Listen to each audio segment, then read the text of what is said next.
If everyone could take their seats, please, we're going to begin soon.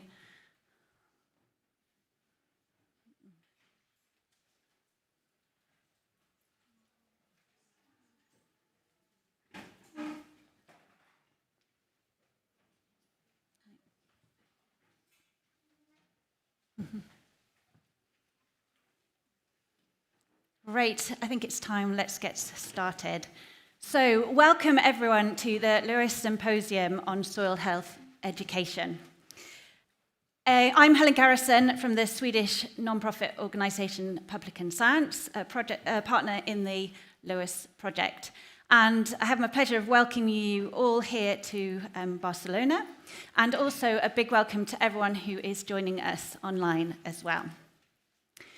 So as LOESS enters the final phase of the project, this is a perfect time to reflect on everything that we've achieved, as well as to think about what comes next. Now, at the heart of this project has been co-creation and collaboration, and we've engaged with a diverse range of stakeholders, everyone from students to teachers, researchers, experts in very many disciplines, policymakers, have all been involved in creating this project. And this diversity is also recognised and evident in the room today and in the programme we have and all the discussions we're going to have during the day. Our shared goal is clear, so strengthening soil literacy through education. And today really is about exchanging ideas, learning from one another, as well as building new collaborations. I'm delighted to begin by welcoming 4 guests who are going to be opening today's symposium. So first of all, I would like to give a warm welcome to Josep Maria Vialta, who is Executive Secretary of the Catalan Association of Public Universities, the LOESS partner in the event, who is hosting us today and has organised this event. So warm welcome. Thank you. Good morning. Thank you, everybody. Thanks to be here in Barcelona. Very welcome to host you today. We've planned a good weather for you, so please enjoy the city also. And it's really an honor to host this symposium with all of you. We've been changing a lot with you. We have plenty of activities today, as you know. So please enjoy the symposium. If there is anything, please just call us. If there is a problem, if there is something that is not working well, please contact us.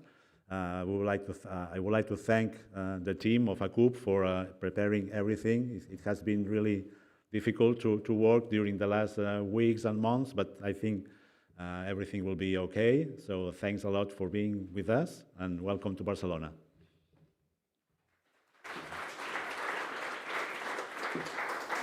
Thank you very much.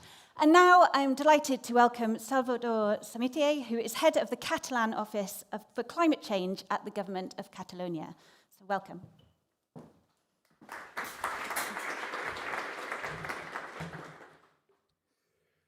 Hello, good morning, dear colleagues and partners. It's a great pleasure to welcome you to the LOESS Final Symposium, and thank you for being here and for your commitment to a topic that is both fundamental to our societies and essential for our future. Soil, as you know, is far more than the surface beneath our feet.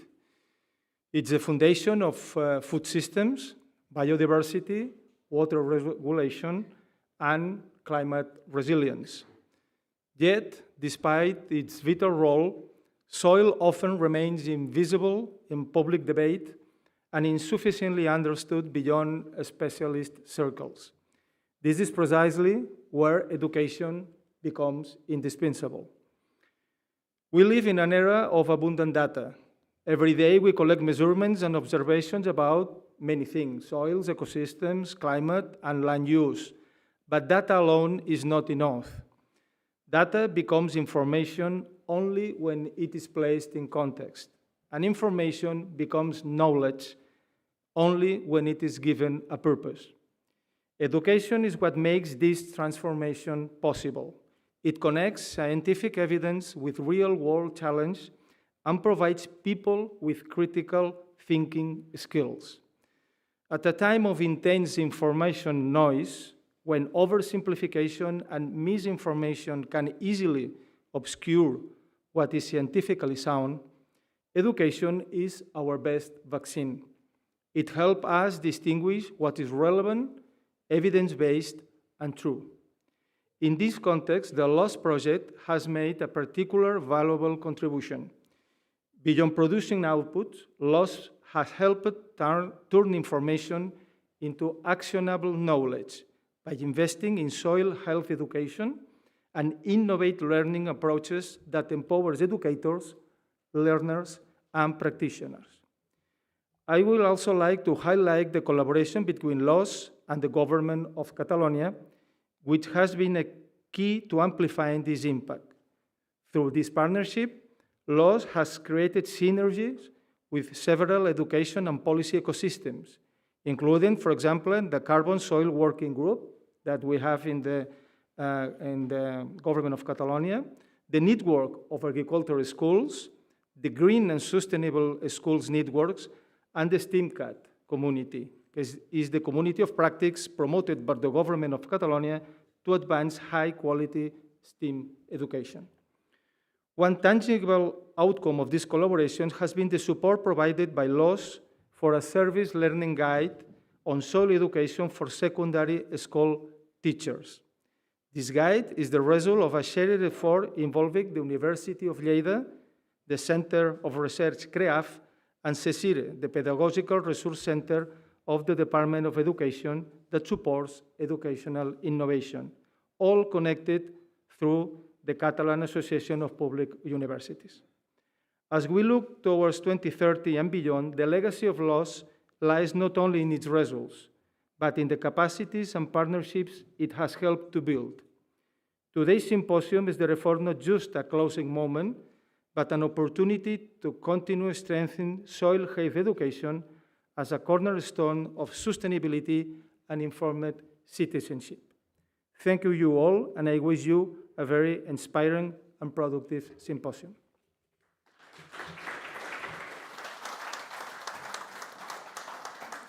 Thank you very much. Right, now we are going to hear from Maria Josim Amaral, who's the project officer at the Commission for LOESS, and she is joining us online from Brussels. Apologies for joining you online as the event catches me in the middle of the next round of evaluations for mission soil projects. It's a real pleasure to be here with you today and opening the LOESS Symposium on behalf of the European Commission and the Research Executive Agency. I've been there since the start as the LOESS project officer, so been following very closely in the last years, and I'm really thrilled to see how much it has been achieved so far. I don't think today we are wrapping up things. We are taking stock of what's been accomplished and also looking ahead. And LOESS was the first EU-funded project to focus specifically on soil literacy and is helping the EU mission soil objectives turn into a reality through education and public engagement. And in such a short time, LOESS really created an impressive range of education materials and resources. I particularly like the learning scenarios for the educators on the different languages, on different issues, and appreciate how the project has worked together with the other projects to develop policy recommendations that can help further embed soil health into educational programs across Europe. I think there's a practical progress being achieved, and as a whole, the LOESS team should be very proud of what they have done so far. Over the last years, of course, my communication has been a lot with Norbert, but I would really like to thank Norbert and everyone else in the consortium for the hard work and how showing that interdisciplinary collaboration can directly support teaching and learning and making a topic like soil health so engaging and relevant for all across the society.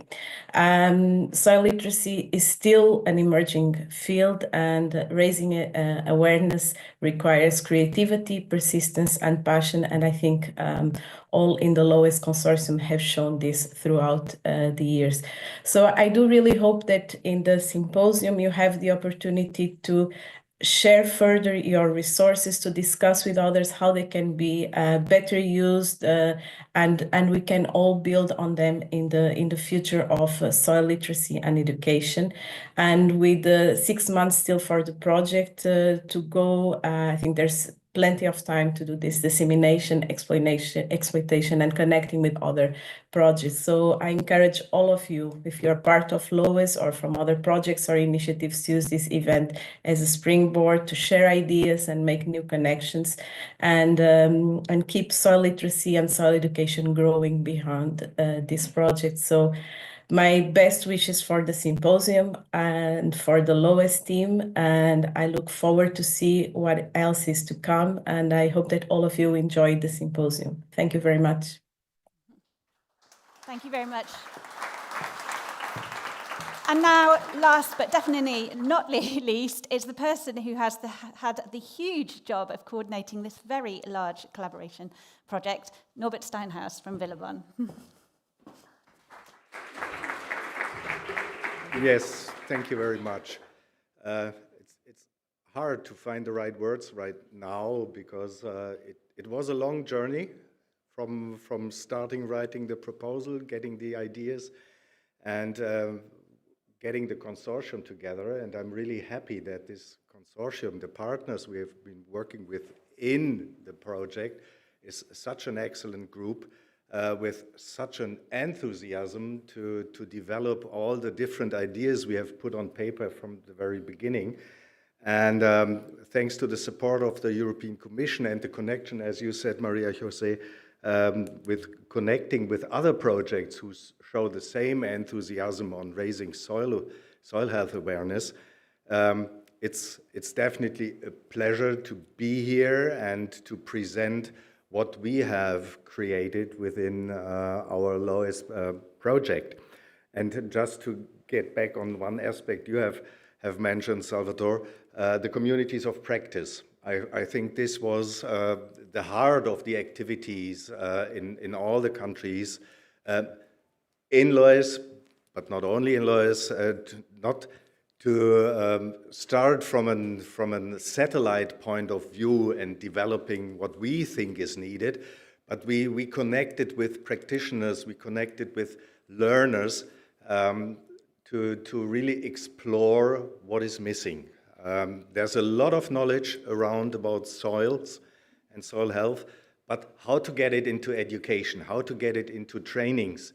And I think we have developed very good materials, and I hope you will get inspired during this symposium. And I can only say thank you very much for being here. Thank you very much for all the support. Thank you very much for all the projects, other Mission Soil projects who are here.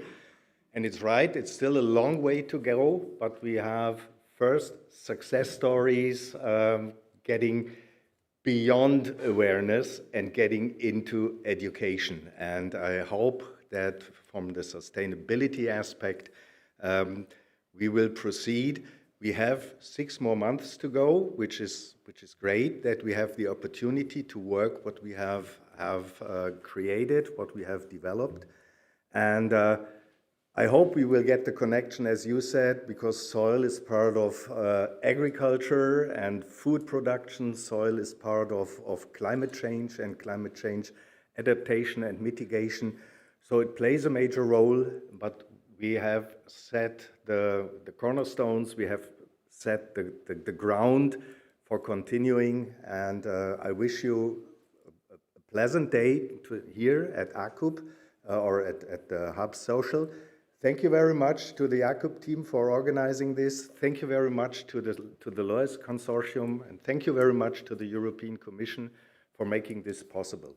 Enjoy the day, and I hope we will have good discussions throughout this symposium. Thank you very much.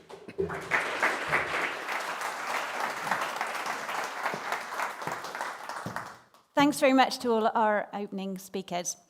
Now we're going to move into the main part of the programme. I'll just give you a brief overview of what's coming up today. So we're going to start with some introductory talks and a panel discussion. Then we're going to move into a particularly energetic part of the programme, our lightning pitches, which are going to set the scene for our interactive marketplace. And then after lunch, we're going to move into 3 smaller breakout sessions, and then back together for a plenary discussion. Not all parts of the programme will be live streamed, so the breakout sessions and also the marketplace won't be streamed, so there will be a break in live streaming during the main part, in the centre of the day. But of course, everyone who's watching online is very welcome back later in the programme for the final plenary session. So now I would like to welcome Johanna Morawska from the Adam Mickiewicz University in Poland, and she is going to be leading the session on cross-sector perspectives on soil education and capacity building. So welcome, Johanna, and everyone else who is up on stage who's involved in that session. So over to you.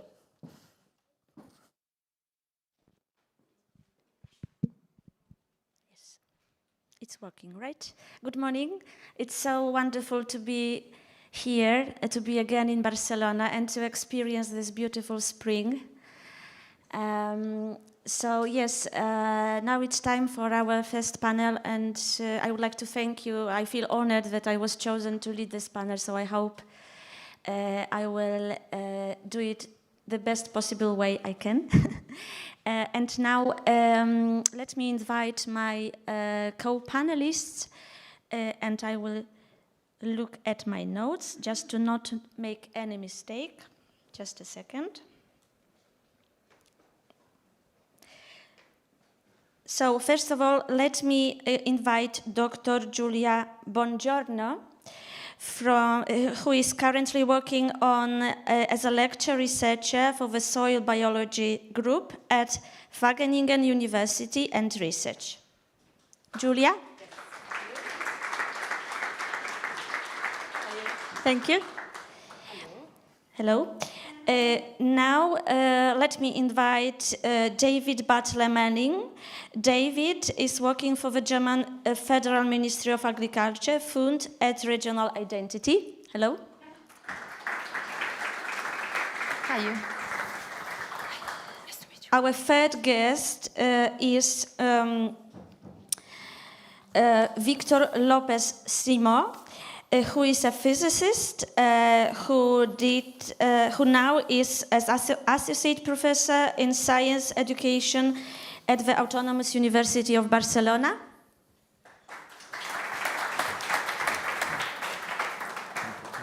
And we also have, let me call students representative.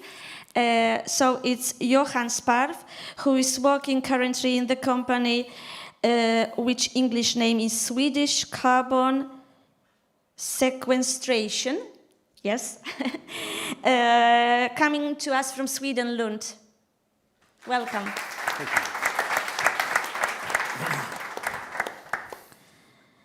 you. Let me start with the question. We all experience soil beneath our feet every day. So what do you think is the reason that it is not really recognized, that we don't really see it? And whose fault is that? Who is responsible for that? But not to turn this panel as a pessimist one, what can we do to make a change? So let me start with David, okay? Because you are representing, let's say, this policymaker leg, or I would say in this cooperative hub. So what is your vision about it? Oh, difficult question. I suppose first and foremost, it's the very nature of soil. It's hidden in so many ways. Depending where you are, here in Barcelona, it's hidden by infrastructure. Everywhere, oh, not everywhere. So many of the places you go, there's just concrete, there's cement, everything built on top of it. If you're even out in the countryside, it's covered by grass, it's covered by bushes, it's covered by trees. So it's always it's omnipresent, it's ubiquitous, but we just don't see it. And we don't see the processes that are happening beneath our feet as we walk across the soil. And that just makes it very, very difficult inherently to communicate and to draw people's attention to it. It's also the very fact that it's ubiquitous is we take it for granted. It's one of our flaws as people is that what's there, what's not scarce, what's not visible, what isn't a source of imminent concern, we tend not to think about. We tend to focus on the more pressing problems. And that's why I was very pleased when the Commission introduced the soil mission around 2018, because as someone who comes from the forestry area with a focus on forest ecology, for years as a researcher looking through the programs FP6, FP7, Horizon 2020, soil topics were so underrepresented. It was difficult to find any kind of funding. With the introduction of the soil mission, it was real emphasis was placed on it for the first time. And that's a really valuable contribution that the Commission made, I think, in terms of raising the profile of soil. That said, there are a great many initiatives throughout European countries happening nationally. You can see through various mechanisms and programs we have in Germany, for example, that there is a recognition of the importance of soil. There's huge and growing data sets in relation to soil that will help us shape policy in years to come. But yeah, and that's why I was pleased that LOESS was one of the first projects funded in the soil mission, was making that connection between the scientific information that we have, the growing amounts of data that we have, and transferring that into education, into education policy, into public awareness and a much broader understanding of soil. Thank you, David. The question remains relevant for all of my panelists, but David, just I would like to dig deeper a little bit, like into the soil. So, in our LOESS project, we created communities of practices that are built from representatives of different sectors, let's say policymakers, educators, scientists, civil society organizations, citizens, etc. So I have a feeling that we are not really sure in terms of soil and the challenges we are facing. Is the soil the topic, a political topic, educational topic, scientific topic? You know, who is really the owner, if there is one? And from your perspective as a policymaker, also on this, let's say, high national level, do you find responsible in a way alone for, making soil more visible, or do you feel like you need partners? So, the soil, is it really a political question from your perspective? Yeah, in terms of who the owners, I think we're all the owners. I think you can't separate soil from policy, from education, from science. It's all integrated, and we need an integrated, interdisciplinary approach when we approach science. When we approach soil. For policy, we need an evidence base in order to make good policy, to protect our soils, to manage our soils sustainably. For that, we need research. But we also, to implement these policies, we need to be able to communicate that research. We need the educators to help us communicate that at all different levels in society to create the awareness, so that when we try to implement new policies, and policies are often not comfortable to implement because they place demands on people, we need that awareness, we need that acceptance. So I think it's impossible to separate it. It's impossible to attribute ownership of soil to one particular group more than any other. It's all of our responsibility. You asked something else, but I can't remember anymore. Well, I will come back to you for sure again. But the question I raised comes from the fact that when it comes to, for example, climate change, we all observed the huge movement of also young generation all around Europe and globe discussing, debating, changing the habits, right? So it, fortunately or unfortunately, became also on the political agenda, and we saw those conflicts and debates and strugglings. So the young generation had a very strong part in it. So now this moves me to educational sector and to Julia, to you, because you told me in our, let's say, email conversation that what you are doing, you are also trying to focus on education about soil and collaborating with different actors, different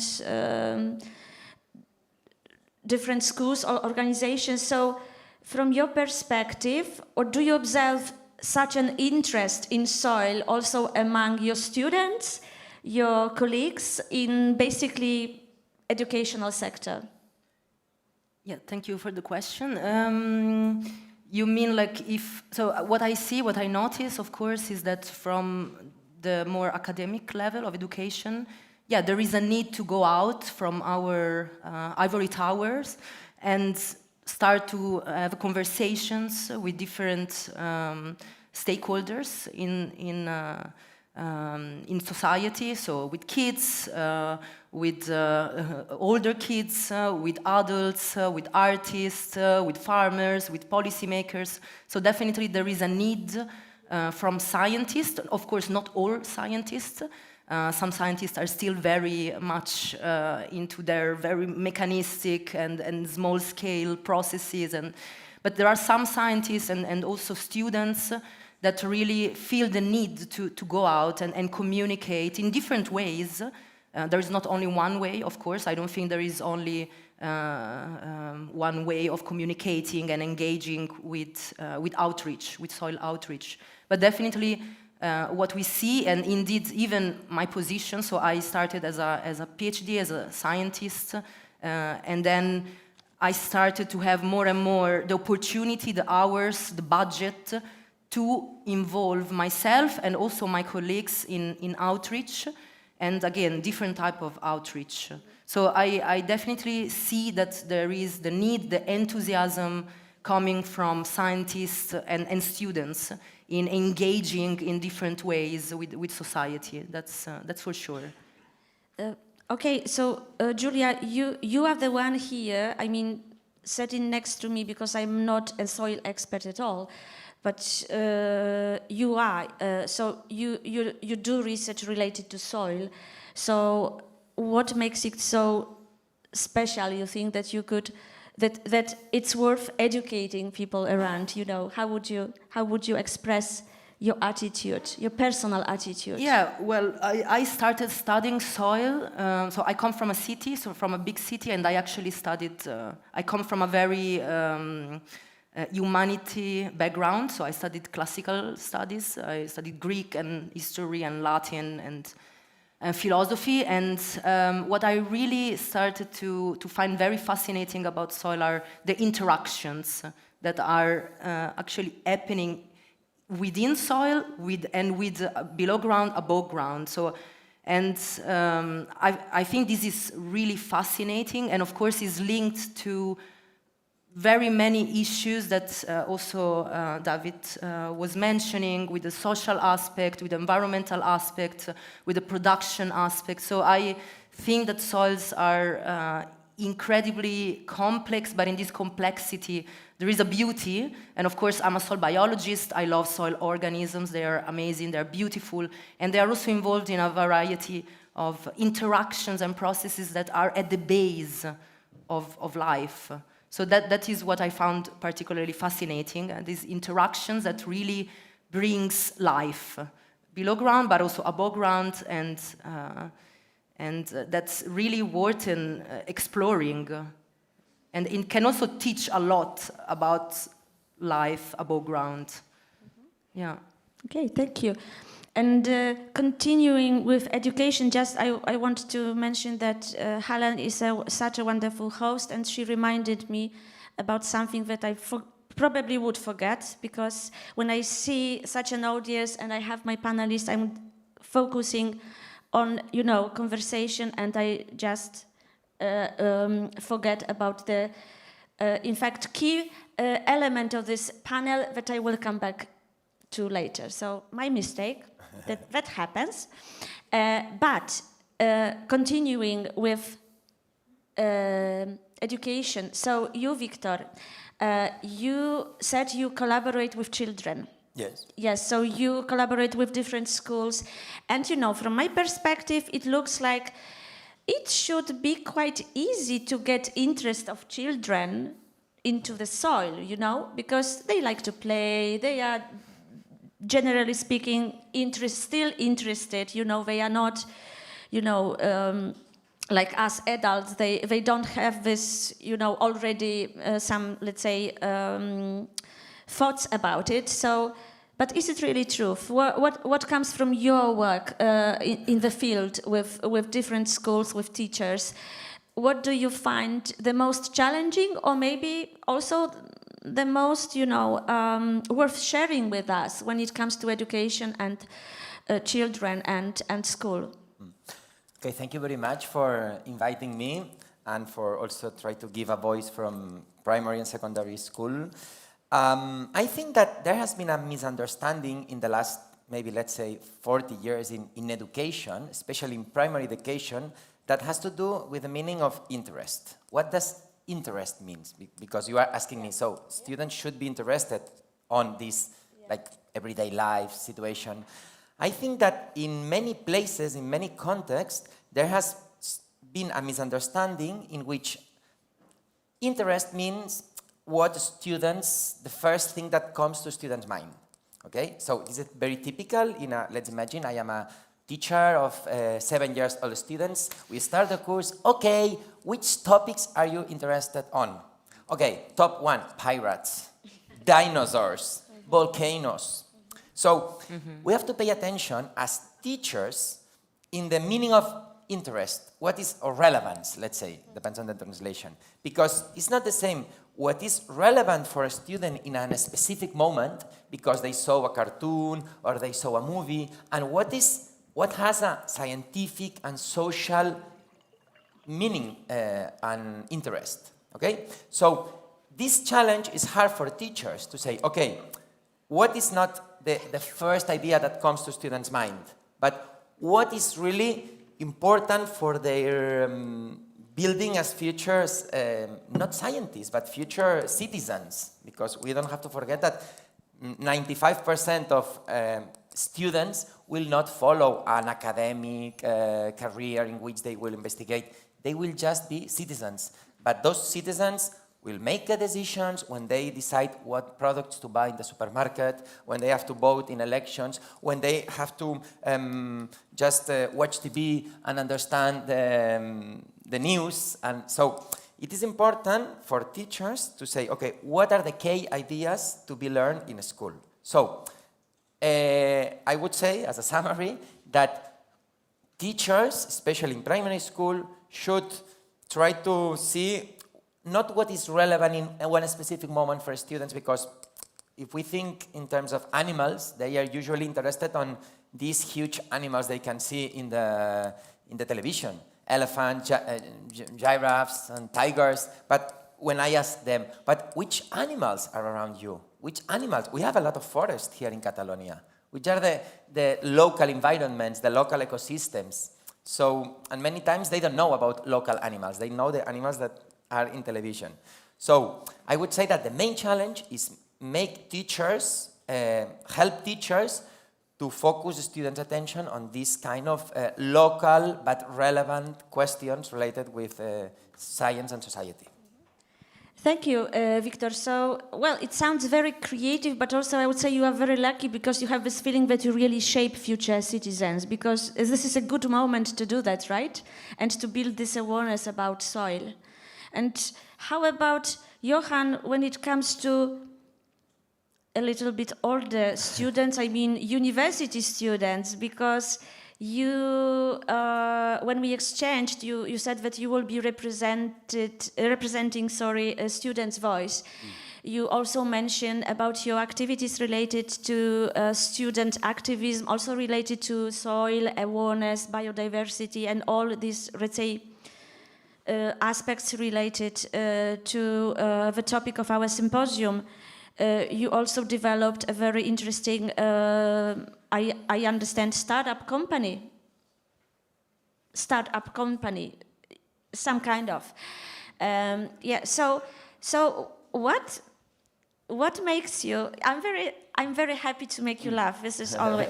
So you see, my dream was to work in a diplomacy, and my mother said, "Oh no, not you, not for diplomacy." So Helen was a wonderful diplomat because she made a very quiet, note, not to remind me. I already told you about it. Yes. So imagine me negotiating. I am so honest with the audience. So, but that's okay. But let's not focus on me. Let's come back to Johan. Johan, so why soil? Why? You were a student. What makes, Yeah, that's a really good question. Not everyone is interested in soils, to be honest. But my background as an environmental engineer, you might think that I would have soil on the curriculum, but as a matter of fact, we never talked about soil, to be honest. We're talking about renewable energy and water usages. But then, by chance, I ended up in the field by working on a farm and working with aquaculture and vegetable gardening. And there my interest privately, in my private life, got me involved. And from there on, I started to explore the field of soils. And luckily, at my university, Lund University, we have really great soil scientists. And I had the opportunity to take one of these courses, which kind of led me into this field where I'm now working. And to be honest, when I was doing the workshops for LOESS and talking to other students all across Sweden, no one had any connection to soil, but I noticed that there was an interest in the environmental questions connected to soils. People have been talking about the soil carbon with IPCC. I've been talking about that's one solution to use soils to capture carbon, and instead of using bio-CCS and stuff like that. But I felt that there was this missing link between the technical connection to soil, like how do we increase the soil carbon, and what is soil? And so that, with all the workshops and stuff like that, I learned that there is a need. Like, so this is great that what LOESS has done for increasing the awareness of soils, and there is also an interest from students, but a lack of something to attach the knowledge to. Like if you don't have a keen interest like me, I'm quite unique in that sense, it's very hard to increase your general knowledge about soils on a university level. I would say I'm privileged to be one of the few in Sweden to have this. But yeah, I think I'm quite finished there. Thank you. Okay, this was, I don't know how to call it in English, fanfares, or Sorry? Or you said you are unique, and the sound of music, it sounded like, wow. I'm unique. Yeah. So basically, Johan, yes, I understand. So basically, what you said, I would say that the European Commission was right to establish Mission Soil, because you observed your own at the university that there is a gap. There is a clear gap, right? That we don't really understand soil, that the soil is not really present, maybe directly, but in fact, and what we also have discovered, and what I have discovered in the soil project, that it's related to so many fields, so many aspects of our life and research. So I understand your feeling that there is something needed to be done, for sure. Because before this panel, I was thinking, what if, for example, now we are talking on the television about this new unfortunate virus, hopefully that will not be dangerous as previous ones. But I was thinking, what if, some kind of virus, please not, infected the soil, So, for example, the soil would turn into dust. I know it's some kind of science fiction thinking, but what if? We don't know the future. So, and then I was thinking, is life really possible on Earth without soil? I think it's not, probably. This brought me to thinking that I don't really understand soil still, and we really need to make it as a relevant issue all around different, sectors in Europe, and not only Europe. So I think this is a good moment to invite David and Julia for their 10-minute speech that will set the scene for the whole symposium. Are you okay with that? I'm okay. Yes, Or you prefer to talk to me, just to talk to me? No. I actually prepared a presentation with a lot of pictures, but if you prefer... No, you have... just let me look at the organizers. So the presentation, I think, should be ready to display. Is it okay? Who is here who could help me? But I think that maybe David can also go first. David? Okay, I can go first. I don't have a All right. presentation. I just had some notes. So again, the relevance of soil from your perspective, right? Policymaker perspective. So, I don't know, I guess I'll remain seated since we're already in this formation, but... As you feel comfortable, you may also take the stage here. Oh, I can stay seated. So, I wasn't really told what I should speak to you about. I was given free rein to decide for myself what the tenor of my talk should be. So, because I'm a representative of the German Ministry of Agriculture and Food and Regional Identity, I'm less from the educational side, I'm less aware of the educational side, much more from the sustainable management policy side of soils, the production side of soils, but also the protection side of soils.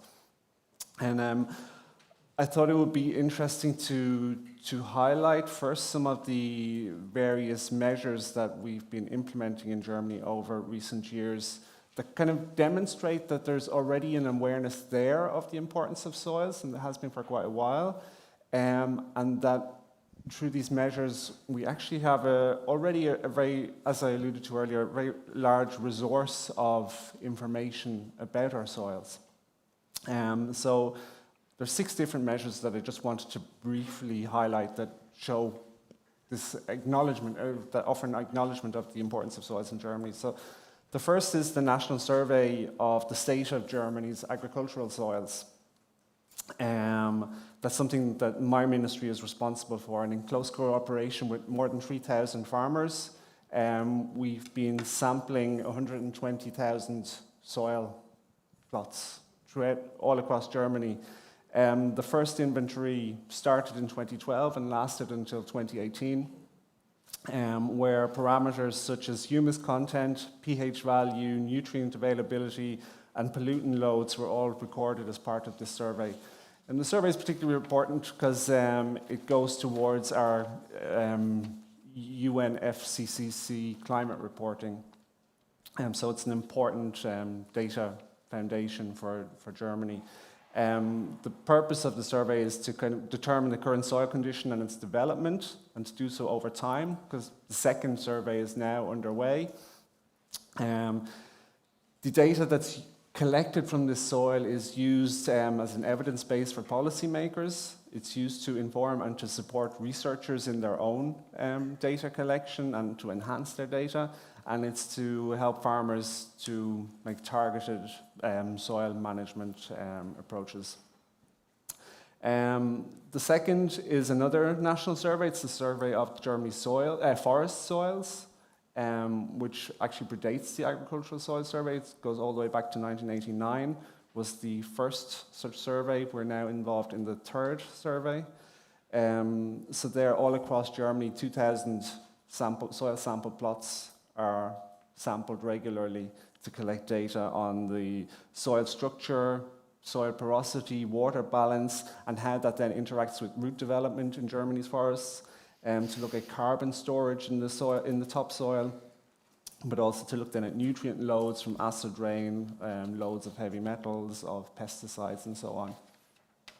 So that then is used to inform Germany's regular report that you will know in UN context on the state of Germany's forests, which feeds into the state of the global forest report.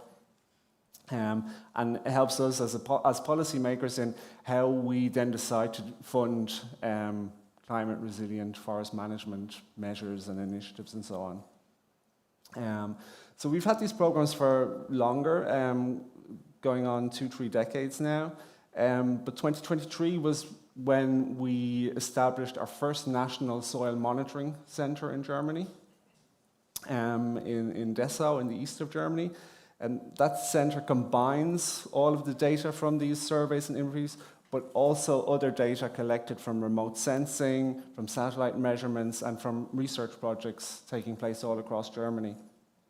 And once this soil monitoring center, which is still new, once it's properly up and running, its purpose will be data integration, so to merge all of the data that's collected nationally on soils, data visualization, to help create interactive maps of the soils across Germany so that they can be displayed by various use types, various condition types, and so on, by pollutant loads. And then ultimately to act as a decision support tool for various land managers, policymakers, and so on. That will all eventually be an open data platform that anyone can access.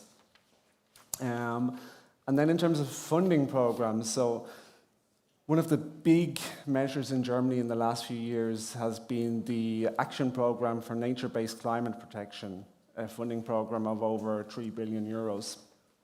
And one of the very important elements of that has been a focus on soil, on the preservation and protection of soil. Some of the measures that have been funded have been projects, not research projects, real practice-orientated measures that develop humus levels in soils by reducing tillage, by increasing organic fertilization, measures to renature peatlands and wetlands, but also to fund agroforestry systems across Germany. So this program is to contribute to our climate goals, and it's an acknowledgement of the importance of soils in Germany. Another funding program is LOESS. This is a research program. The long title is Soil as a Sustainable Resource for the Bioeconomy.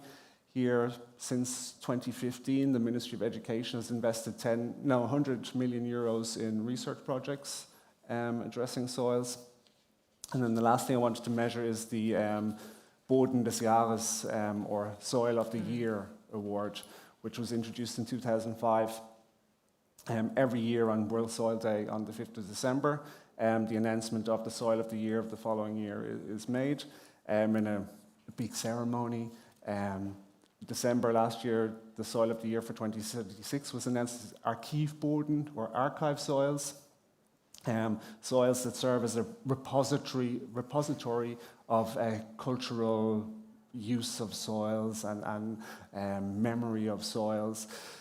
And that's an interesting development. In the early years, the Soil of the Year was very technical. It was based on soil typologies. It was pseudo-clay or Camby soil and so on. But in more recent years, they've tried to change the emphasis to try and pick soils where there's kind of a more emotional attachment to improve that communication aspect. So archive soils this year. So why do I highlight these measures? I highlight them because it shows that there has been recognition of the importance of soils. It shows there's been huge investment in increasing our knowledge and understanding of soils. But where I think we fall down in Germany is the translation of this data and information into public awareness and into education. The positive is that the information and knowledge is there, that it's accessible, that it can be used. The challenge is now transferring that into something that is usable, that is applicable, that is easily understood, and that's accessible. And I think LOESS has been a really good first step in that, and I hope that we can continue to work on the knowledge, the tools, the materials that have been created in LOESS, and that we can further enhance all of that work that's been done so far. Thank you, David. Indeed, it sounds impressive, and it looks like a very systematic approach to soil. And you mentioned a lot of programs and initiatives, also data source. But still, in LOESS, we, as it was mentioned also by Johan and Victor, we discovered that still this lack of awareness is a challenge, but a beautiful challenge, you know, not like a pessimist challenge, I would say, like a challenge that is very engaging. And you, Julia, now it brings me again to you, Julia, because you mentioned that you have some observations and experience in communicating also research, but also what David mentioned. So communicating the awareness, the soil, its beauty, its, you know, to the society. So this is what you, David, said, that this is also, you find a kind of issue. And you look for different channels to do that. So Julia, could you please share your experience? Yes. So yes, like to connect people with soil. Yes, sure. And you have your presentation on the screen. Yes. Thank you, organizers. Thank you for the support. Yes. The floor is yours. Yes, thank you. So yeah, well, I will try to be brief, and I will also sit here. I hope this works. Ah, yes. So, well, basically, I don't know, maybe, yeah, it was not clear, but I'm Giulia Bongiorno. I'm a lecturer, researcher in Wageningen University in the soil biology group. But my work, from being a PhD, really focusing on soil processes and soil health and measuring, more from really the technical side, I really started to have more and more the role as an outreach coordinator for the different groups that work on soil at the university. You can see there my group. And then basically with the time I started to go from the lab to the field more and more, and really trying to communicate this passion about soil and soil biodiversity to the public. And what I also do as outreach coordinator, which I think is a very important role, is also to help my colleagues to be involved in these activities, because as I said before, not everybody has the time to find the connection to be able to do this. So I don't only do it myself, but I really try to facilitate this with the more than 300 researchers that we have in the soil science cluster.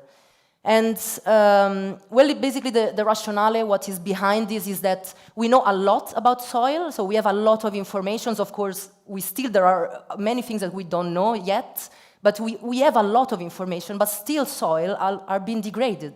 So more than 60% soil worldwide are degraded, more than 80% in Europe. So why do we know so much, but still degradation is proceeding? And the fact that we really need to communicate very important messages and importance and enthusiasm about soils. So as a scientist, we need to do that, because I think it's part of our role as scientists to communicate these important messages about the role of soils and how we can do also to preserve them. And also, we, as scientists, we start also to think a bit about not only the science behind, but also our relationship as scientists, but also as citizens. And we see that, well, there is more and more like a limited relationship with soil. Of course, depending on where you live, in a city maybe will be even less than in the countryside.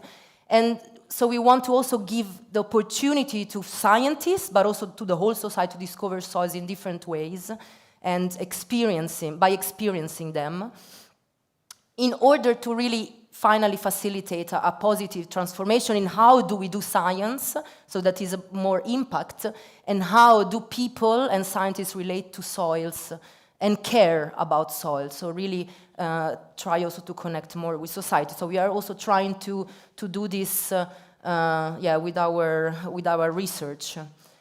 So that's why in the soil cluster, what we do is really trying to engage with soils and let people engage with soils in different ways. Of course, there is a part of communication, but there is also experiences and relations through education, citizen science, research projects like this one, for example. We are involved in various projects, relationship with artists and art and experiences. And in this presentation, I will just go very briefly on giving some examples of what we do in these different compartments, let's say. So of course, with communication, well, we try to go out of our papers that nobody or very few people read, especially if they are not open access. We make posts, we go to television, we go to the newspaper, we are involved in also like books for children, but still, I think this is not enough, because it's still about communicating and let people receive this information in a passive way. So what we really see and think is that we also have to offer people experiences and hands-on activities. And I know that there are various projects here, including LOESS and Curious Soils, that are also thinking in the same way. So what we do is that, well, through education, a very important part is about taking part of activities where we connect to children, and of course, a very, very nice thing is to take part of activities that are already ongoing. For example, we have a National Weekend of Science, and that is really a moment in which, for example, we can relate to children, families, and do activities on soil, like earthworm catches and soil paintings. So this is really powerful tool. Organize activities and take part of already ongoing activities. Going in the classrooms, primary and secondary schools, going there in the classroom, explaining, engaging, doing workshops. So this is something that is facilitated by, for example, the science shops in your university, or specific groups that really helps connecting lower education to academia. But I think this can be even more strongly advocated, actually. And then, well, we try to go to the field also to talk to farmers and exchange and bring people on the farm to exchange knowledge there. And we have also, well, we have a very nice earthworm hotel at Wageningen, where we have different type of earthworms there hosted, and we bring people there, and we use it as a tool to explaining and to exchange knowledge and information about earthworms. Of course, we also use other practices like serious games at different levels. Another thing that I think is very powerful and is citizen science. We are involved in a project called Bodemdierendagen, so animal soil days, and basically we make people go out there and recognize, identify, and count the tiny 10, so the animals that we can see. And actually this project is ongoing since quite some years, I think around 6 years. And you can see there, those are all the observations that are now in the Netherlands. More than thousands of observation has been done in all these years. We are writing a paper on it. So there are also some academic values as well, but the nice thing is that more and more people are involved into going out, looking for animals, discover about their functions in soil and their connections to humans. And we organize also activities during festivals where people can learn about this. So the idea is to make use of these activities and connect them to already ongoing ones. And of course, there is also the aspect of being involved in research projects. As a soil cluster, we are involved in Curious Soils, in soil tribes, and there a lot of material, a lot of activities, a lot of networks are activated. And I think that's also very important, and it's very nice to see the European Union giving so much importance to this. So this is a small time lapse that was created together with an artist and some soil biologists in my group, in the soil biology group. You can see here there is a column without the presence of soil animals, and one with the presence of soil animals. In particular, you can see the activity of earthworms. This is an example of how we try to merge art and science.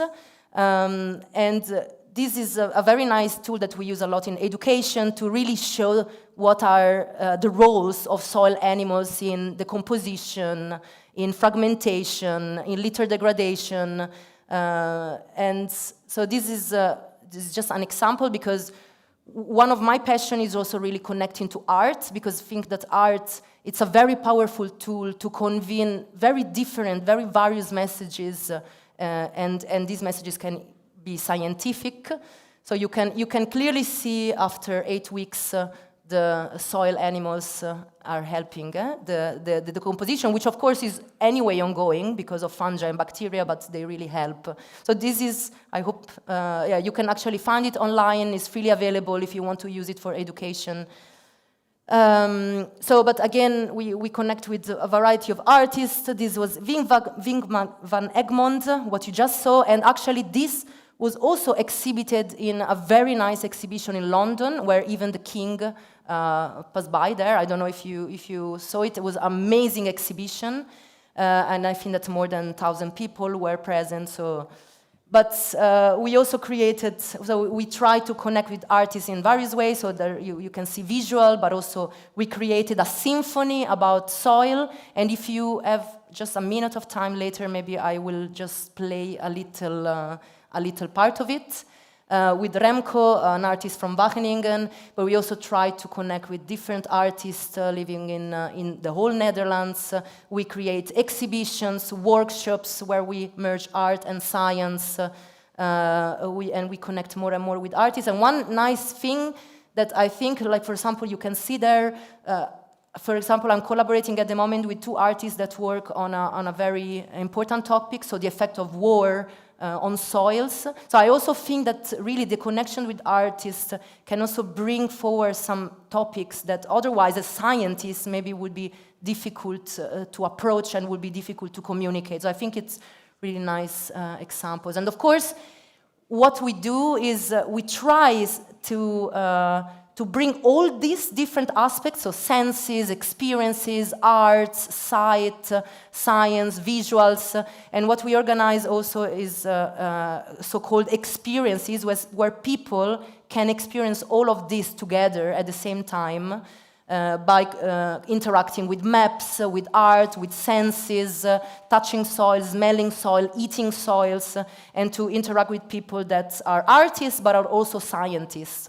So trying to bring together and bring these experiences to people and also to scientists to enrich the way in which they can see soil and they can relate to soil, with the final aim really to care more about soil and create a connection. So also what you mentioned, this dimension of creating more and more also an emotional connection with soil, I think is very important. And I think as a scientist, and we can see also in the research project we are doing, this is coming more and more. It's necessary to connect to soil in order to really have a behavioral change.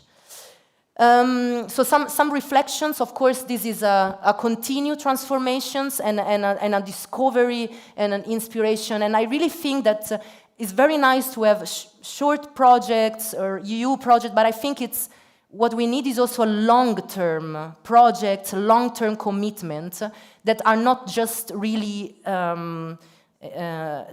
limited by a project. So I really see that that's very important. Otherwise, if the project is finished, what happens with all these things?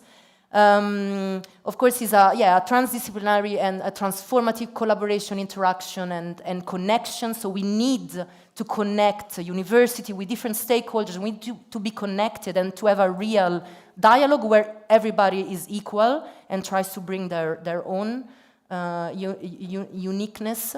And then, of course, yeah, we need to take space and make space, so but this creates and requires motivation. So very often we do this for free or in the weekend, and not everybody, of course, it's totally fine, wants to do that, but it needs time and it takes time. And of course, there are sometimes funding issues and also about the fair involvement of stakeholders. I think I would, plea for that as also for artists. But yeah, the fundings are issues because natural science is well funded, but then when we go a bit towards art or more social, it's we find problems there, and also like some problematics on how to reach difficult groups. It's easy to go to Wageningen where everybody knows about soil and everybody is super sustainable, but then how to reach people that are not into contact with these things because they're just not interested. That's why we try to go to festivals or to places where people that will never encounter soil maybe just bump in your stand and then are involved.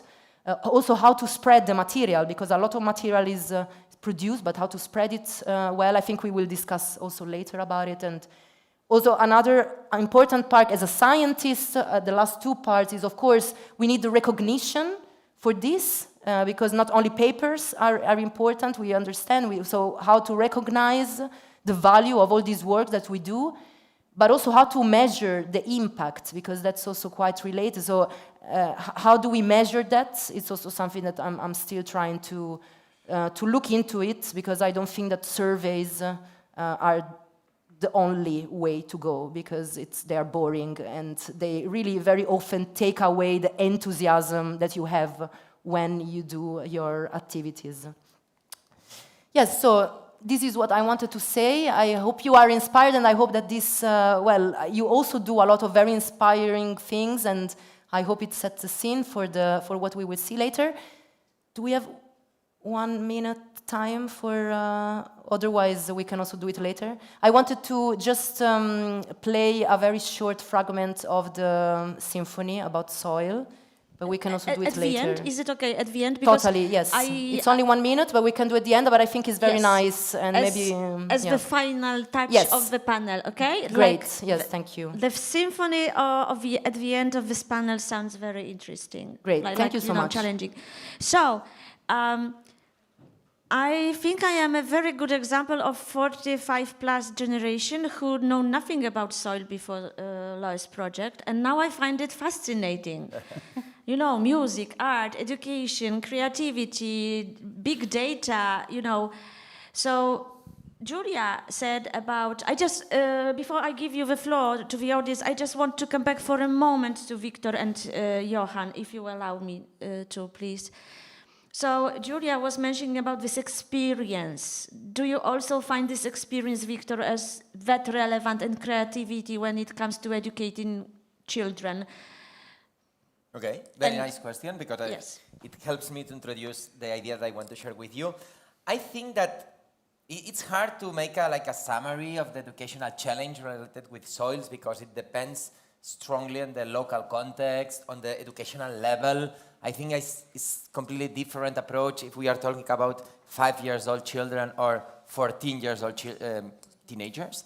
But I think that if we summarize it, we can identify like 3 main challenges, okay? So the first one has to do with this hands experience, okay? But I think that if the message we give that is only about hands-on experiences, I think that we would reach a very surface level. But I think it's the first one. Okay, so I think that the first challenge should be moving from seeing the soil as something disgusting or invisible to understanding that we can interact with it. Okay?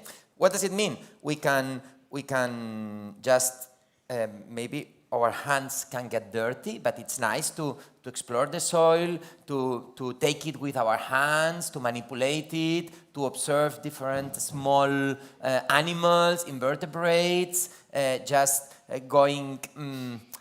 so overcoming the disgusting first reaction, oh, a worm. Many children and many teachers. Are you true?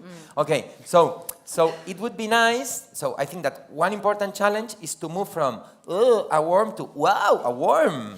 How important they are so giving relevance to worms, to small spiders, to snails, to seeds, to water. So it's we can say it's wet. It's somehow wet. Oh, I never realized that. Did you say spiders? Spiders, yes, of course.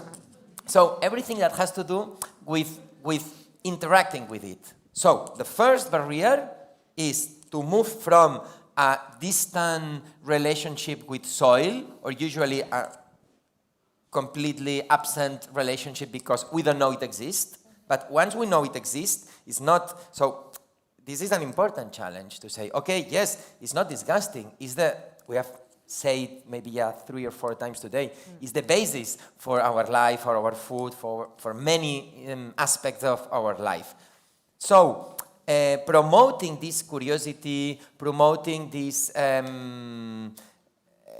losing the fear to just touch, to take some samples, go to the lab, to analyze them, to understand that we can measure, we can transform the soil into measurable variables such as humidity, porosity, pH, so acidity, etc., That would be like the first challenge. Then I think there is a even more challenging step that would be not only interacting with soil, but thinking about soil. And thinking many times is even harder than manipulating, because it would seem that it's only about manipulating. So I think I made this experience many times with the children. They are invited to university. We made it with Uriol 1 month ago. We made a very nice experience in which we have a treasure, a real treasure that was buried under the soil. And students had to know at which part of the university it was buried. And there were real chocolate inside so it was a real treasure. And we had about 100 students moving around the university, taking different samples from different places. So this level that is about motivation, about breaking barriers, I think is important. But I think that as educators, we should even be more ambitious and reach a second level that is about thinking about soil. And thinking about soil is not only about using your hands, but only about using our brains. So building models, understanding the soil as a dynamic system in which what gets in, what gets out, how it will be in 100 years. For example, you said that we have a lot of the danger of losing soils, but we only can discuss that if we understand what's a prediction. So science, we make predictions when we are making science. So making science with the students is making prediction. And it's not only about manipulating, it's about thinking. It's about understanding the structures, the processes involved, the different scales. So what is big, what is small, what can we see, what cannot we see, how it was 100 years ago, how it will be in 100 years. So first level, manipulating. Second level, thinking, understanding. There is an activity that is very, very, very nice and very simple, that is making young children drawing what they think they will find.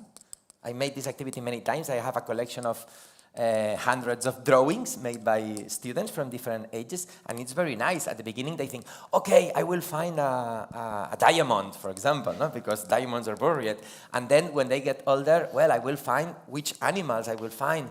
This idea that the combination of elements that come from living beings and other that comes from mineral world, and also the air, the importance of the earth. Many children realize, oh, I was not aware how important air was in the composition and structure of the soil. So first level manipulating, second level thinking, and finally third level acting. So as I said before, we are preparing for future citizens, and it is important to face a student with dilemmas. It's not only about motivation, it's not only about understanding how worlds work and how natural systems work, but which is our role as humans, that we have to make decisions. It is very important to face students with this kind of decisions in which there are, it's not only what science says, but also what other actors says, like economy, and we can pose them with contradictions. For example, okay, here in Barcelona, it is important to have like parts of the city that are renaturalized, I think that's the term. So how important is the renaturalization? How it has to do with ecosystems and biodiversity within the cities, not in the forest, because sometimes forest is something that is far away from urban children. But what about in cities? How the mitigation of the heat in summer, how the soil affects, and how the difference between the temperature in summer in concrete floor and soil spaces. For example, if I have to go to supermarket and I have to choose which is the best food, we were discussing together with Uriol the idea that, okay, when we are buying food that comes from Latin America, that means that we are stealing the natural resources, the nutrients in the soil from Peru or from Argentina. We Europeans are usually eating the minerals that were supposed to be for people or not. So this is a debate. We can have this debate. But this debate is about not only interacting, not only thinking, but being able to making decisions, to acting as citizens. Maybe with a low technical knowledge. Because, let me finish that, sometimes when we discuss with teachers, they feel pressured, like, I already have a lot of topics in my curriculum, in my syllabus. So one more topic, now soil, how many hours I have to spend teaching about soil? This is a concern that many teachers have, because I don't have more time. Okay, so it is a nice debate that teachers, we have to with teachers. You don't have to make that all the teachers become experts that will make their PhD about soil health, but you will be a citizen, so you have to have this basic understanding of the world and these basic competences for acting. Thank you. That's very interesting, and definitely you are great in manipulation, because we talk about soil and I think about chocolate. Chocolate. I mean, from your from your experience when they were looking for a chocolate as a reward, So, so this attitude, manipulation, and attraction. So, Johan, just I'm sorry that you need to wait, but I just feel like I didn't give enough time to Johan. So, Johan, you wrote that you organized agroecology forum for 400 students in Malmö last year. Yes. So, my question would be, apart from the question, how do you make business from soil? But this is not the topic of the symposium. What was this hint? How did you make agroecology, a topic interesting to attract so many your colleagues? Yeah, that's a good question. So we were. And I'm not talking about manipulation and communication challenges, but I think, how did you make it a relevant topic to attend? In this sense. Fair enough. So firstly, I'd like to say that thank you for the amazing energy that you are sharing with the topic of soil, because this is really what gets people interested. You were thinking about chocolate, so that's really good. But yes, so the Agroecology Forum, so what I was talking about earlier, that my interest in soils got me to work with the soils. So now I work with a company called Swedish Carbon Sequestration, and we have, this year is the third time we're going to have a soil health festival, where we teach the general public and farmers and policymakers about soil health and regenerative practices and agroecology. But the forum, the Agroecology Forum, that was the 5th time we held that, and it's a mix of students and practitioners, scientists and policymakers from all across Europe, gathering in one place in this particular time in Malmö. And what I think makes people engaged in we don't necessarily just talk about soil, but soil is always present because that is obviously where the food comes from. I think the involvement of people in this community is the increasing awareness about the food system, and the food system is connected to soil treatment, and mistreated soil is not connected to a sustainable food system. And what I was talking about earlier, that the students are more concerned about soils, is also a concern about food. So that is what I think also is the best way to reach out to people, because soil can be so abstract, but food is not. So everyone engages with food, and like you said, Victor, that food that is imported is anonymous, food that is local is not. We have a face of the farmer, we can talk to the farmer. The farmer usually has a way of thinking and a philosophy how they treat the soil, and what is their motivation to treat the soil in a good way or in a less good way. And I think that has to be, it's a very important question that we have to raise also, that how do we make the people who are in charge of the soils, who are managing soils, I'm talking about farmers, how do we make them do their job the absolute best way? Because we know, all of us here, that the soils are degraded in Europe due to soil sealing, bad agricultural practices, and that's a result of how the CAP is now formulated and how the policies are now formulated. So we have to make the farmers, make it easier for them through education and through policy and through subsidies, so that they can do their job the best way. And I think that's also, it's going to trickle down to the general public to learn more about soils in general, because everyone eats, and then, yeah, the food is obviously connected to soil. And on a last note, I think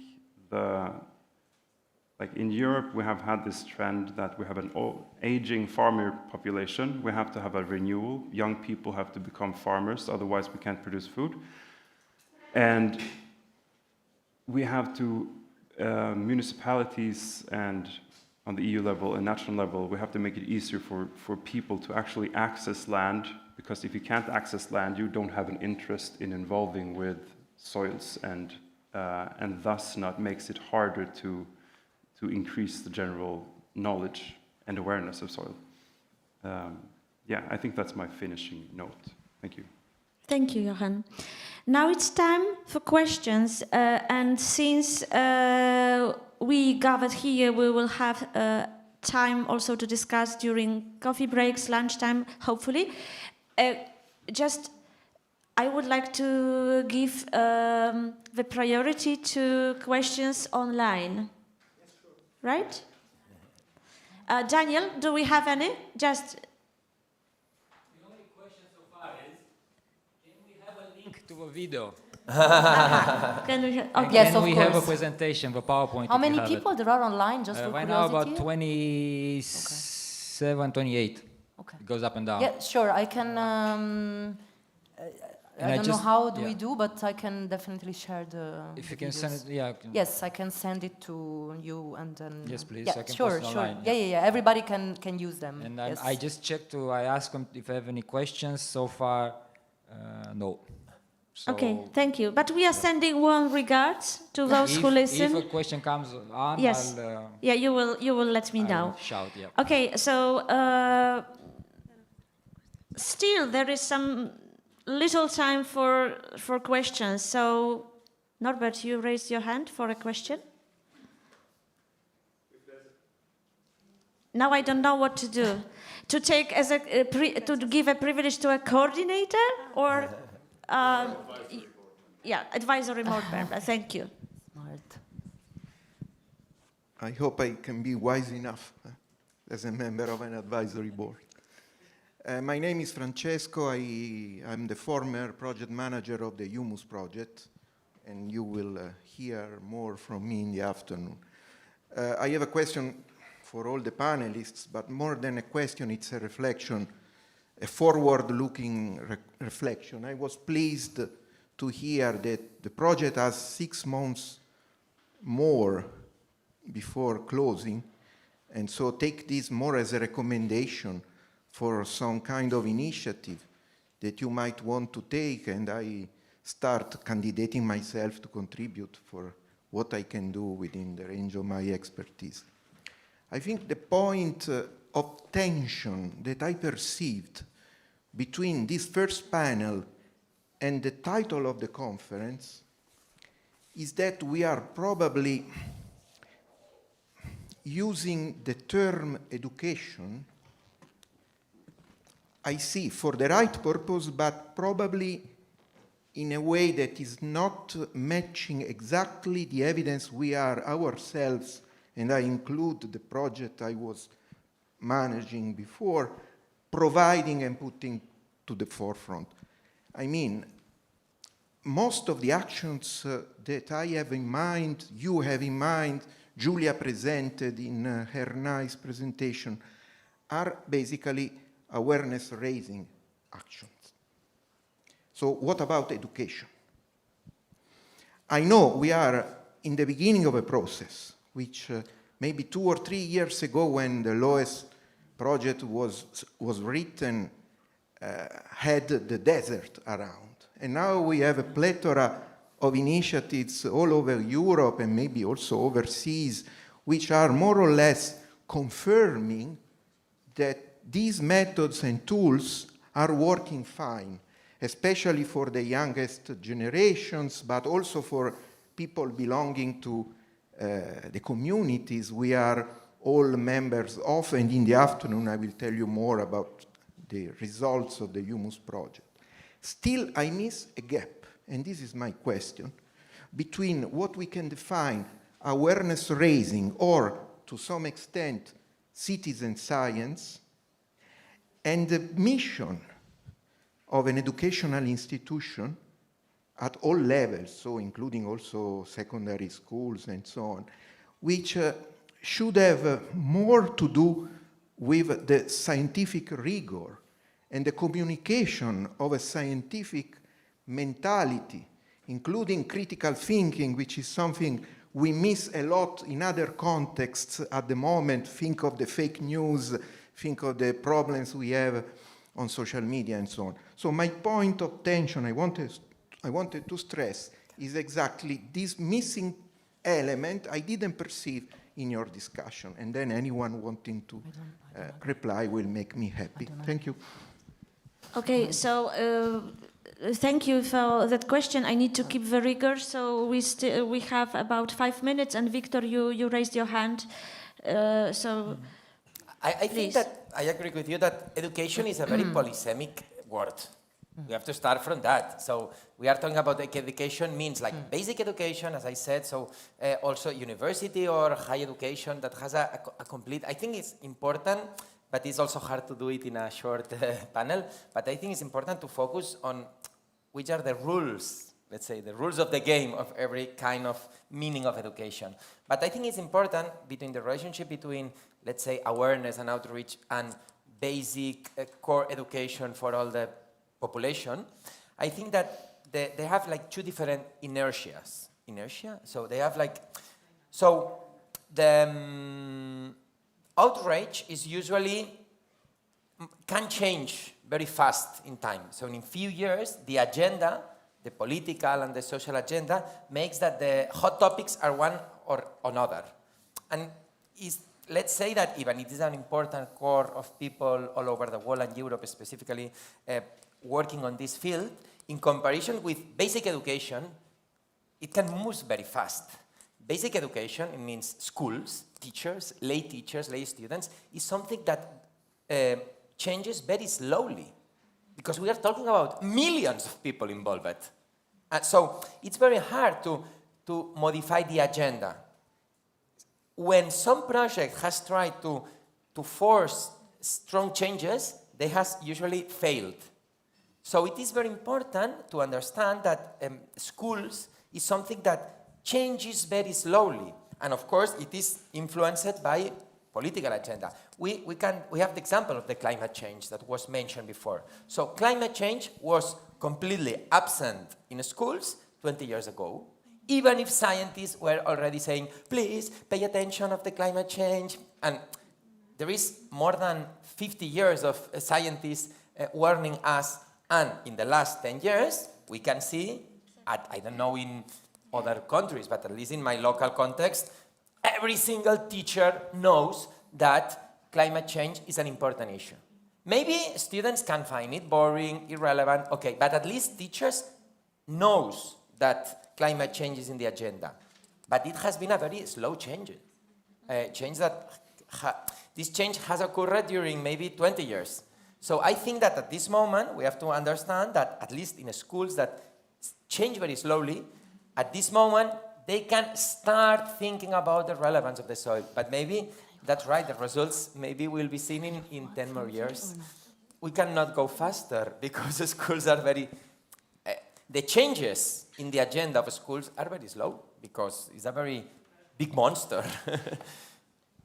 Thank you, Victor. And Julia want to add. And is it possible to put the symphony at the end? Will you be able, or you will do it in your presentation? No, my collaborator. Okay, just in case. No, but I think this is very nice remark, but I don't totally agree in the sense that I think that awareness goes hand in hand with education, and very often the well, maybe this was a very superficial, so for example, presentation of some examples, but I still think that many of activities that increase awareness also educate.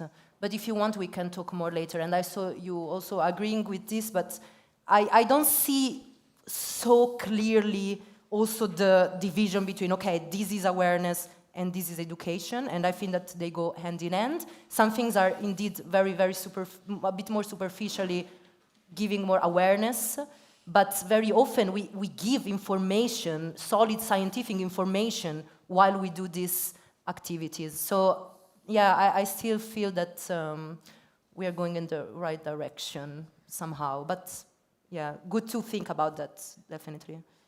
I think it's a nice loop from the first question. Is soil political, educational, scientific issue, right? Norbert, please.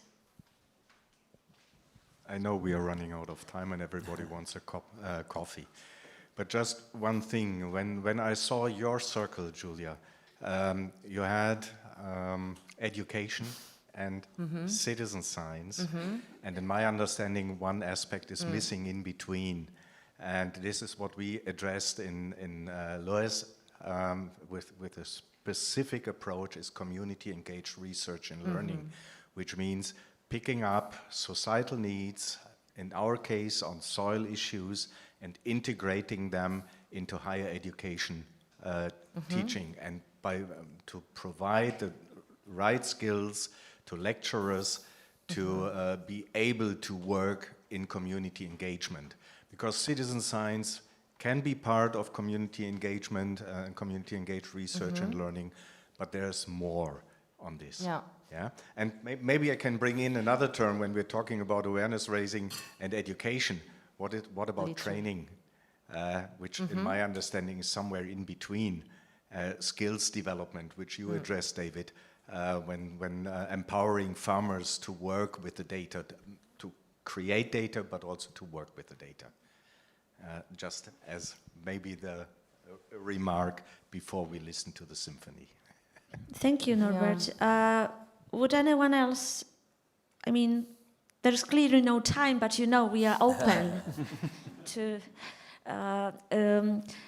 okay, I don't see any... yes, there is one, so please. Yes, very briefly. I believe that now, in this economic moment, it is the right time to let to the decision maker to understand which is the real value of soil, real value of farms. Because of this reason. In the last 10, 20 years, there was a boom in establishing the outlets. Oh, we must we must build a new area to buy Zara, Valentino, and so on and so on. And hectares of soils that was formed over 10,000 years were completely destroyed. Everybody talked about soil consumption. We must take care of soil consumption. And if you look about the urbanization in the last 20 years, it was devastating. Now there is a big problem because of Amazon. Oh, what this means, Amazon. Because these outlet centers are economically in a deep, deep crisis because nobody goes anymore to these outlets because they are very, very horrible places. It is better to work downtown in Barcelona. And they buy Zara and so on with Amazon. And so we destroyed 10,000 of years of building soils for nothing. So it is very, very important to let know that 1 hectare of farms has not only the 100 euro per square meter or so on, but it has a much, much more important value. And this is the right time because of Amazon. Okay. Thank you for this comment.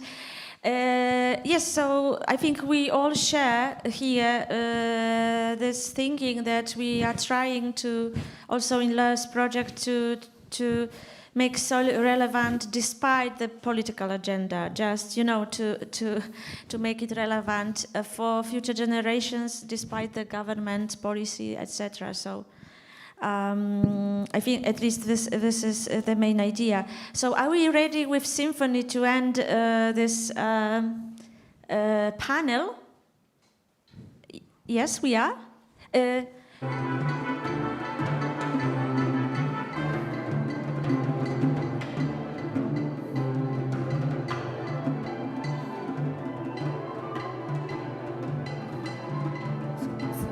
Something is happening. So it's actually a story.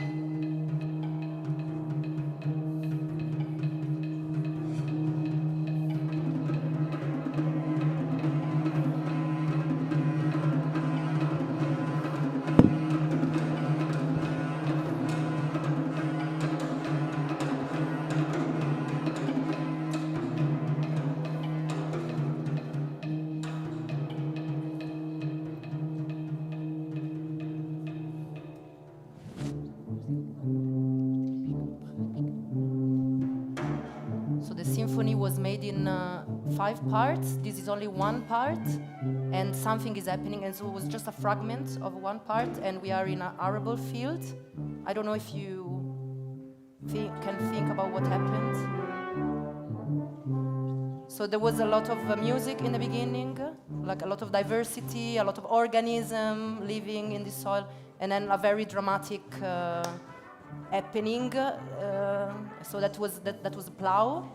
The action of a plow that plowed the soil, and then afterwards the music is much less diverse, and that indicates the fact that the plowing it's having a damage on diversity and activity of organisms. So that was just a small fragment. If you are interested, please let me know. And there are other parts also looking at forests, grasslands, and various organisms.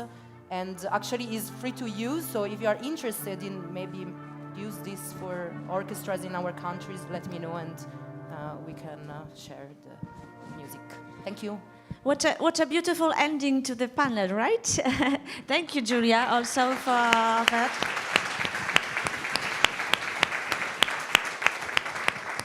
So, thank you very much. I failed at some point, but my panelists didn't. So thank you to my panelists for your inspiring presentation.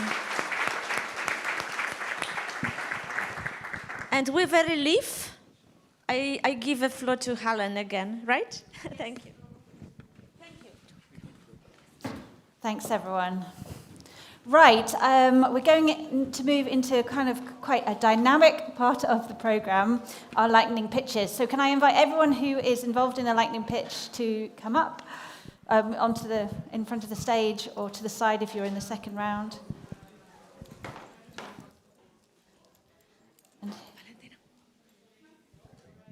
Hopefully everyone knows where they're meant to stand. Yes, are you in the first round? No, Helen will give you the floor. I'm sorry. So, yeah, you're the first.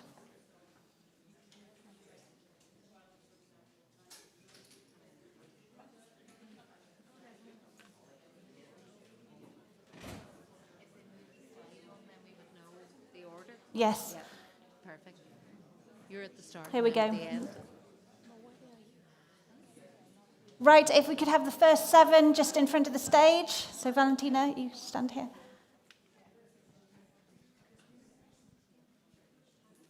Great.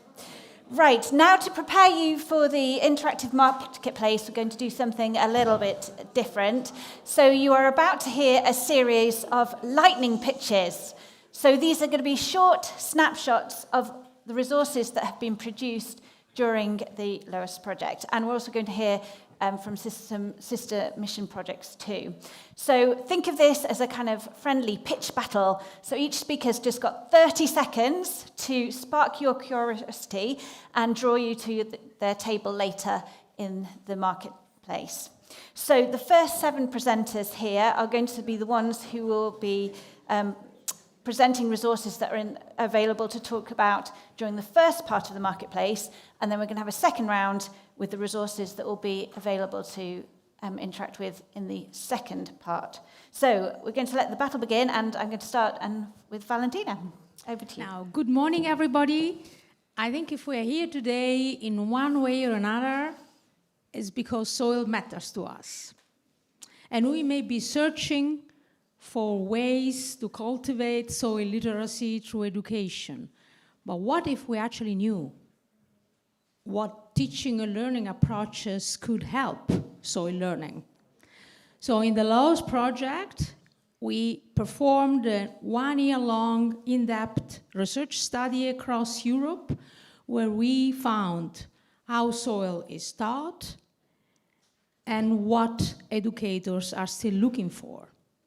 So if you want to know more about this and engage with these findings in a playful way, you are welcome to the research table that will be placed here later on. Thank you, Valentina. We are going to tell you a story. This is a story about Jane. She's an amazing teacher, and she really wants her students to be interested in soil. But A, she's not a soil expert, and B, she also doesn't have time, as we said. So she cannot really look for resources that are of high quality, pedagogically sound, and can really help her communicate with her students. So this is why LOESS has made 4 learning scenarios translated in 13 languages that she can either use as they are or pick and choose and make her own activities. So if you want to learn more about those scenarios, you can find us at the booth over there. So we follow Jane further. She has the learning scenarios, but she wants to know more about the topic, so she follows this online course that we've created under the LOESS project, so she can get a solid knowledge on what soil health is. And she also learns about the pedagogical methods of integrating the topic in the classroom. So now, thanks to the online course, she can create her own learning scenarios, so she can go further and impact and teach her own students. So we're going to tell you about the online course, also in the learning scenarios table. Thank you. Interested in integrating soil health education in your teaching? Engage students in creative thinking and let them turn their ideas into practice. Through the 5E learning cycle, engage, explore, explain, elaborate, and evaluate. The blueprint provides educators with a well-tested pedagogical foundation and exemplary activities for each phase, supporting the integration of soil health topics into classroom practice and highlighting the potential of the 5E model in soil health education. Find more about the LOESS blueprint at our table. And we need teacher students. So these are the people who may or approximately will reach 2,000 people across their career. So we need them to understand how to teach soil literacy most effectively. And this should be based on education research, because education research is giving them an understanding of the meta level of good teaching. We heard a lot of different examples, recipes, how you can apply soil literacy or teach soil literacy to different audience. And teachers need to understand why they do it in this way, so that they will become able to create their good teaching themselves. And therefore, you can go to my stand and have a look at the Teach Education program and how we designed it for student teachers to become soil literate and good science teachers. Hi, everyone. Since morning, we have heard about there's a lot of issue with soil education and everything. So we have quite a lot of interesting examples across Europe that are already existent. They are just they're just isolated within their countries and not they don't travel yet across borders.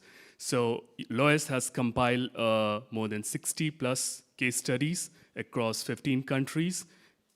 Based on different educational levels, like primary, secondary, tertiary, vocational education, as well as for the general public.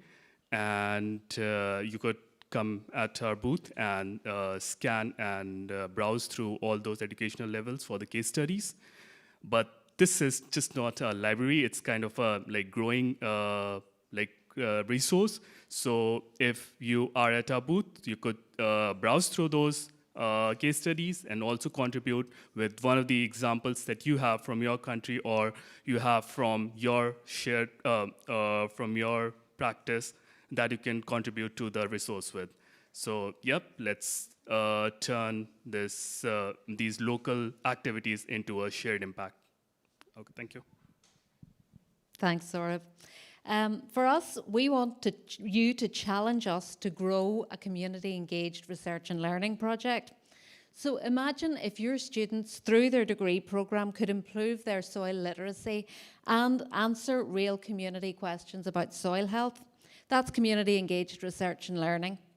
As part of LOESS, we created resources for lecturers who want to try community-engaged research and learning for soil health in their own programmes. To show you how this works, come and tell us, myself and Claire, about your course and challenge us to come up with a project for you. If we can't help, we'll give you a sweet treat, I believe some chocolate.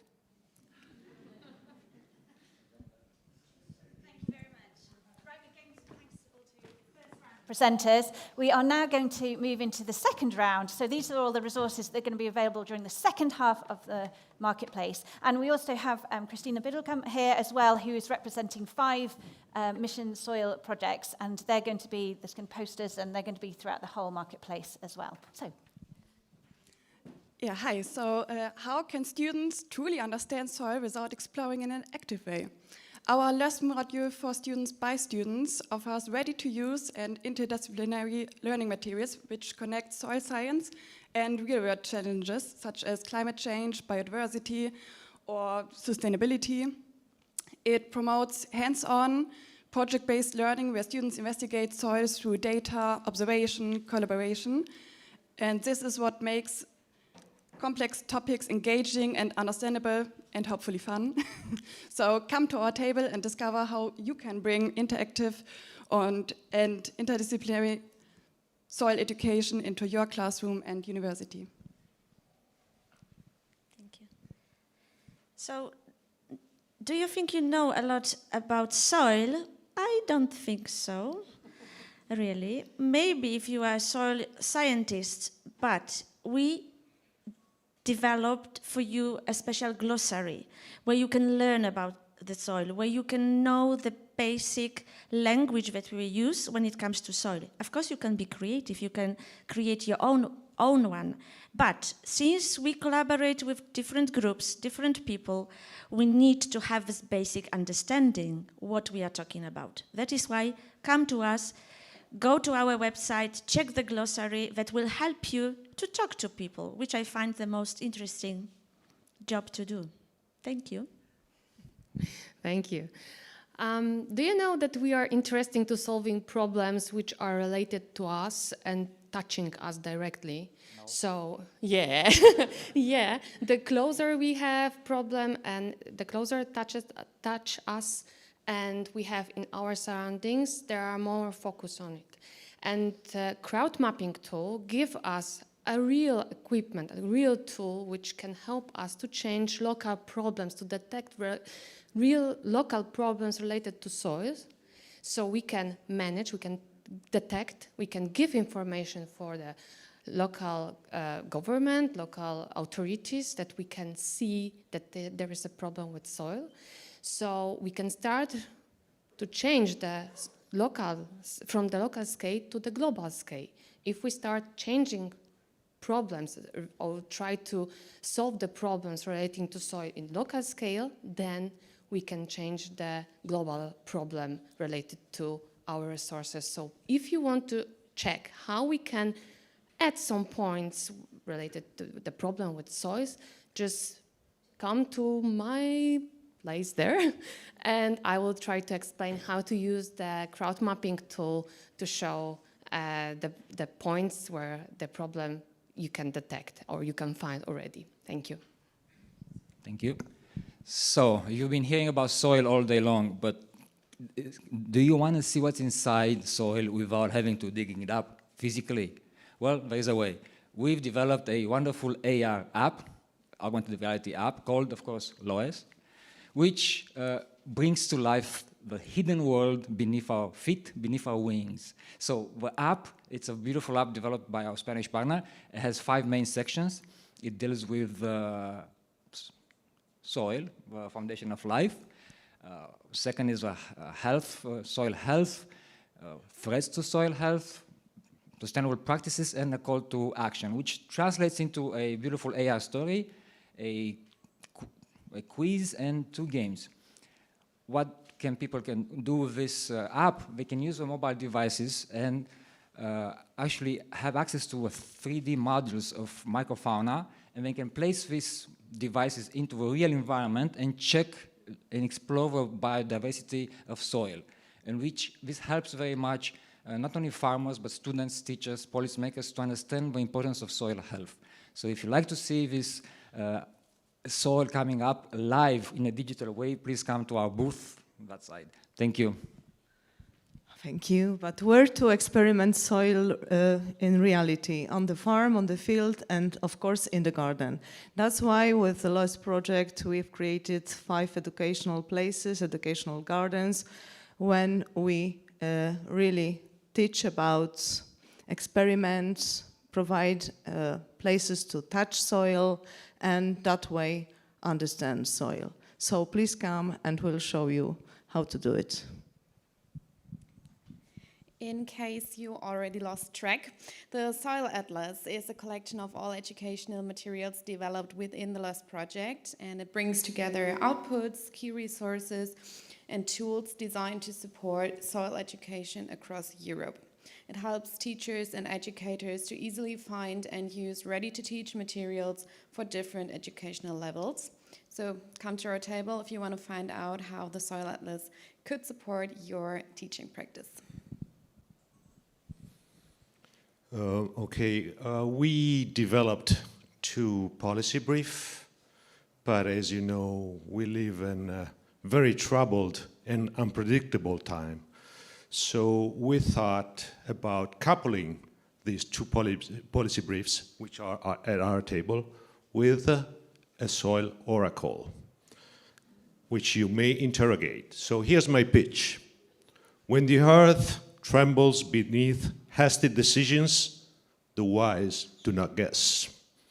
They consult the oracle.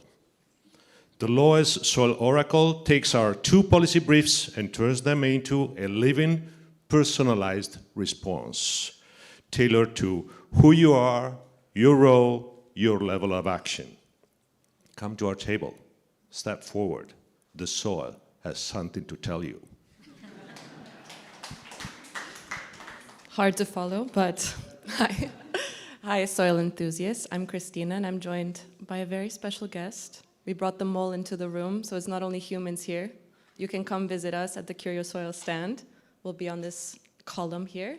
But I would also really like to invite you to look at the other Mission Soil projects that are here today. We're being joined by Living Soils, MB Soil, Javier is here.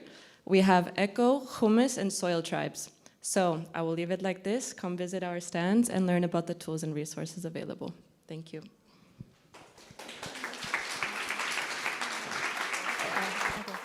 Thanks, everyone, for your brilliant pitches. So you'll be able to visit our marketplace in a little while.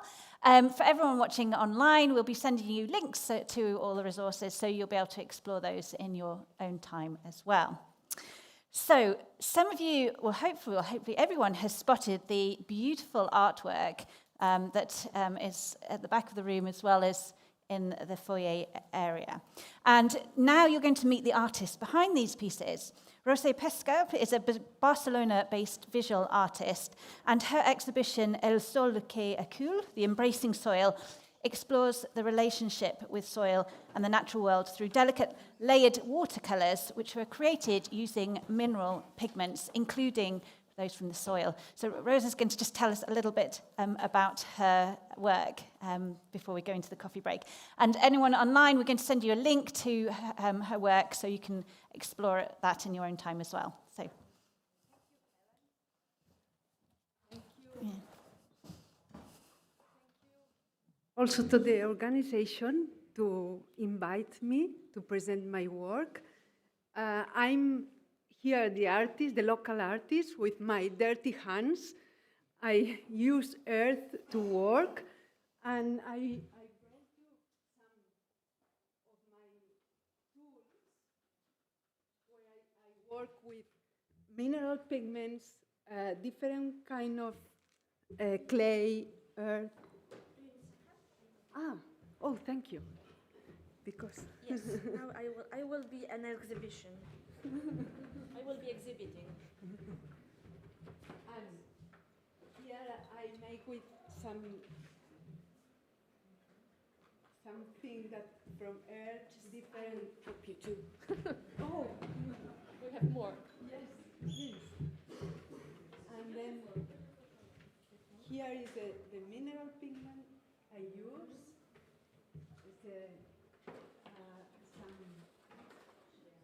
Some dishes, some brush, and different brushes. Even, okay. Even some brooms sometimes to clean.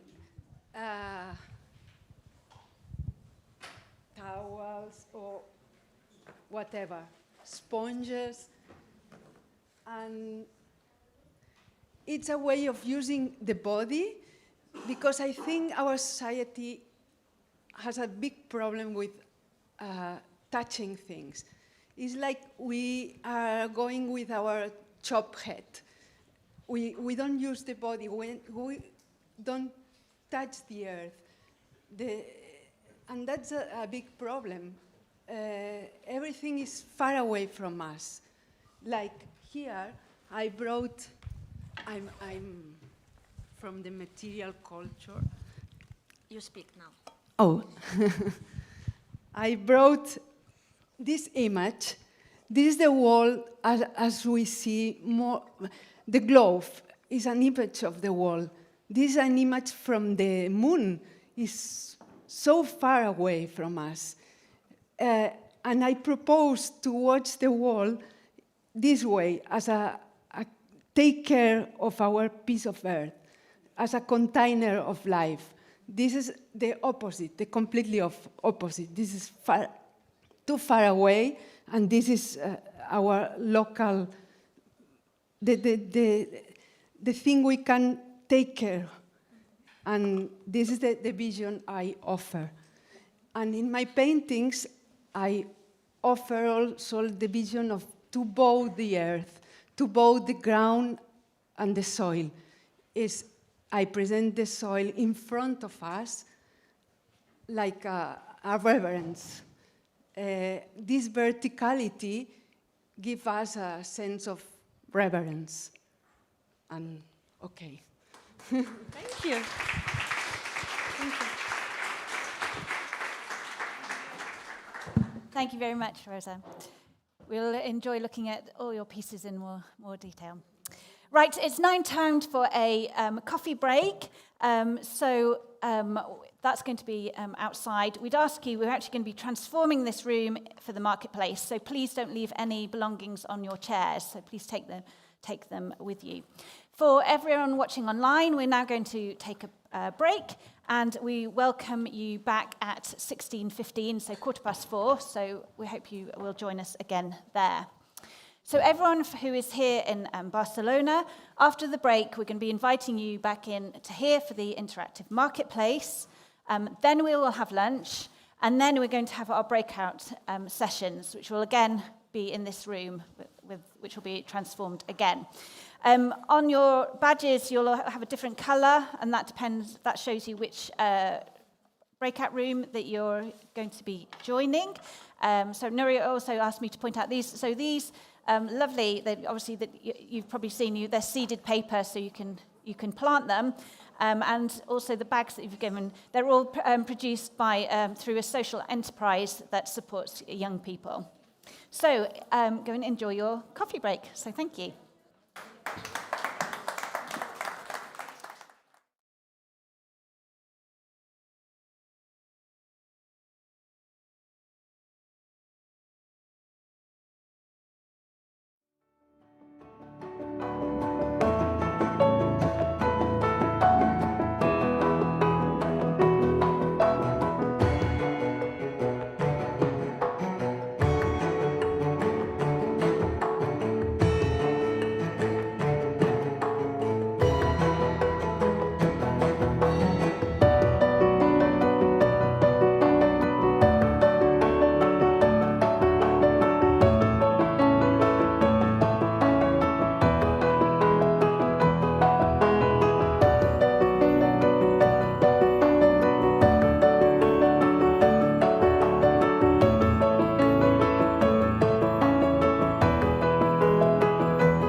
Right now, we're going to start again with another artistic contribution, and this time through music inspired by soil. And we have a piece by Ensemble Soil, and it is an interdisciplinary project from Austria that brings together contemporary music, electronic media, light art, and scientific perspectives to explore soil ecology and the hidden networks beneath our feet.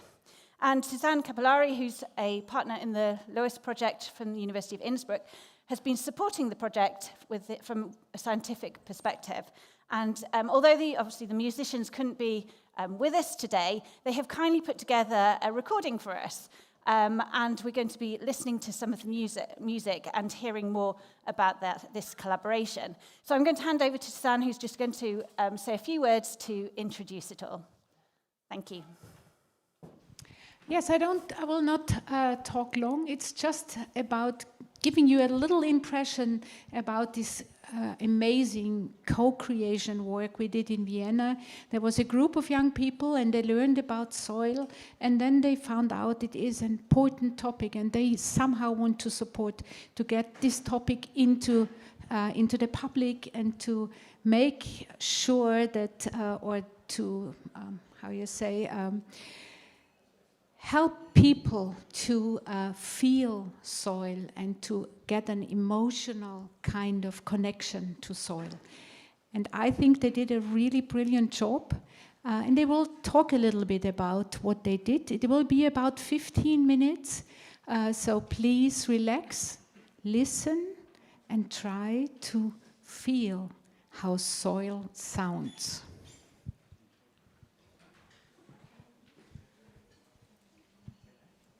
From the Underground is centered around the topic of soil from an artistic perspective, on the impact of human activity on biodiversity and the complex but fascinating interaction of soil organisms.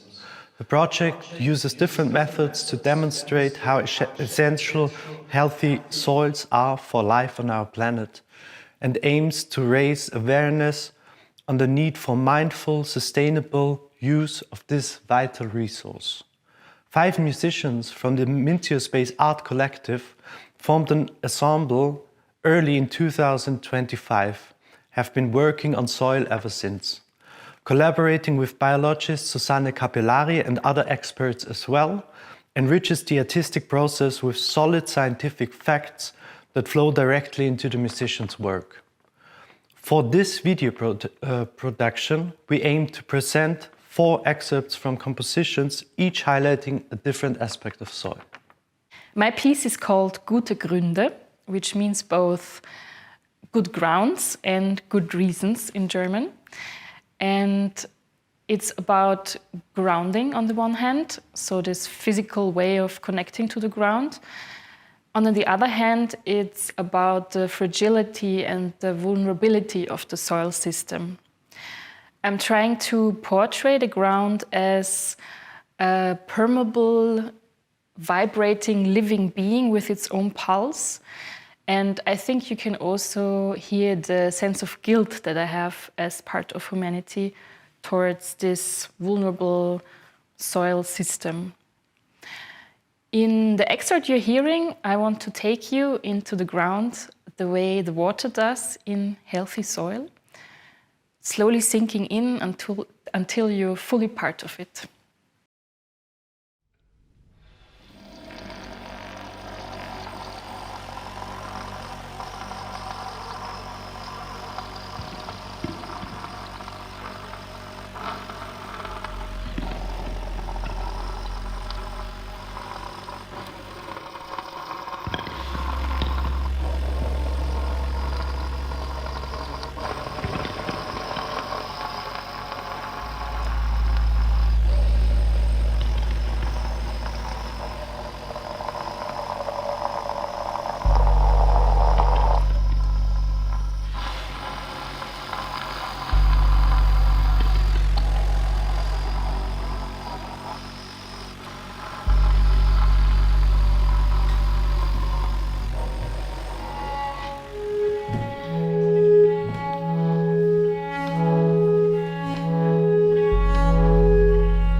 The composition interdependence is inspired by the countless invisible strings of interdependence that connect all living beings which depend on one another for their mutual survival.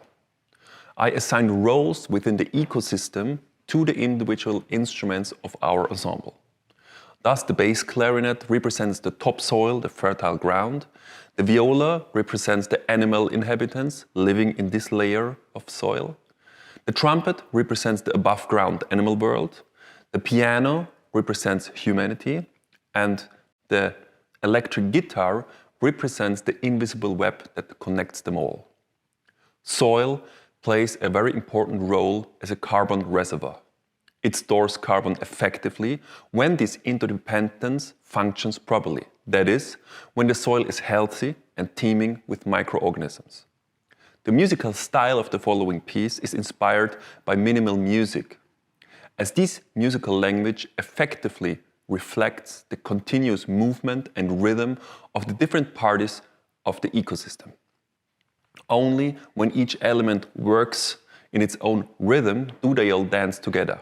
If too much is taken away or one or more elements collapse, this has an immediate impact on the entire piece and the collective dance of interdependencies. The wood used in the beginning and the end of the piece is a carbon reservoir from the Vienna woods and will one day become humus again.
The piece Microorganisms is inspired by the enormous quantity and diversity of living creatures in healthy soil.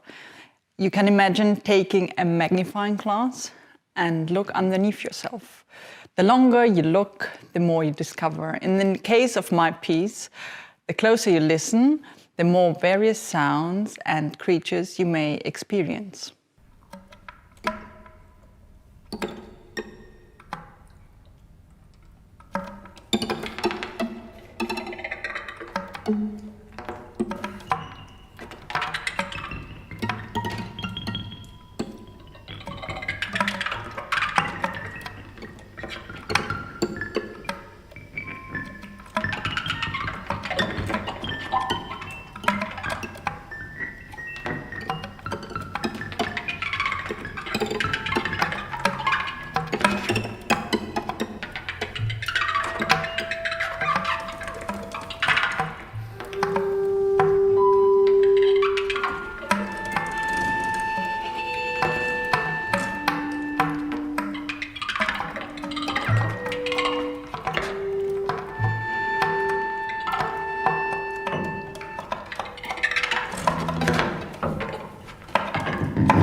The piece that I have written is titled Geflecht. It is an artistic exploration of the wood wide web, the hidden and underground network where trees and plants communicate through the root system and the mycelium. In this performance, we as musicians, we take on the roles of trees. And you will also see an LED installation that makes these invisible connections visible. Each light pulse is translated into a musical impulse, acting as an interactive score that tries to translate this dialogue of the forest into a sonic and ambient atmosphere. Hope you enjoy.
soil. And I'm going to hand over straight over to Norbert, who's going to lead this session, and invite all the speakers who are involved up on stage as well. Thank you.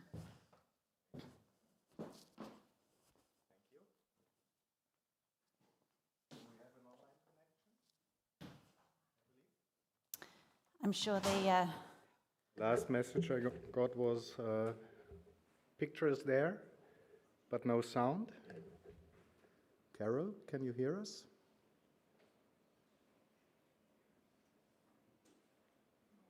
Oops. Then I would like to invite all speakers to the floor here. So we have representatives from Mission Soil projects. To be honest, I'm not sure who will it be, because there were some later. No one here? You? No worries. There you are. Yeah. Yes, please, help me. Although I know almost every name. We have been in contact before. Do we have enough chairs? There are the names. No, wasn't there a... 6, yeah, well, 1 online, yes. So I'm really happy to have you here. My first question would have been for Carol, but she's not connected yet. Okay. There you are. Can you hear us, Carol? Yes, I can. And now we hear you. So we're very happy to have you with us as policy officer in the Mission Soil for our projects. Yes, so I'm not sure how you were able to join our morning session and listen to what was presented, but at least I believe you were able to listen to the music we had. So giving this connection of arts and soil and arts and probably education, but we're talking about education here.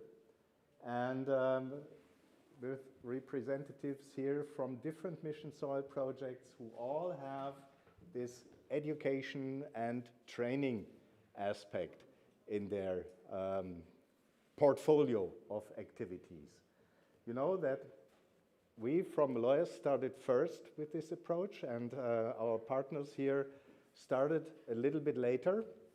And no, but sorry, I've just been informed. I need to speak to the microphone or use that for the live streaming. So. Okay, so it's for, then I have to switch it on. Yes. So thank you very much for joining us here. What we have seen is that soil has gained attention thanks to the Mission Soil activities. Just my first question, keep it simple. Although it has gained attention, it's not really recognized in the education system. But let me start first. Are you satisfied with the Mission Soil on educational aspects as far as it has developed now? Carol, what do you think?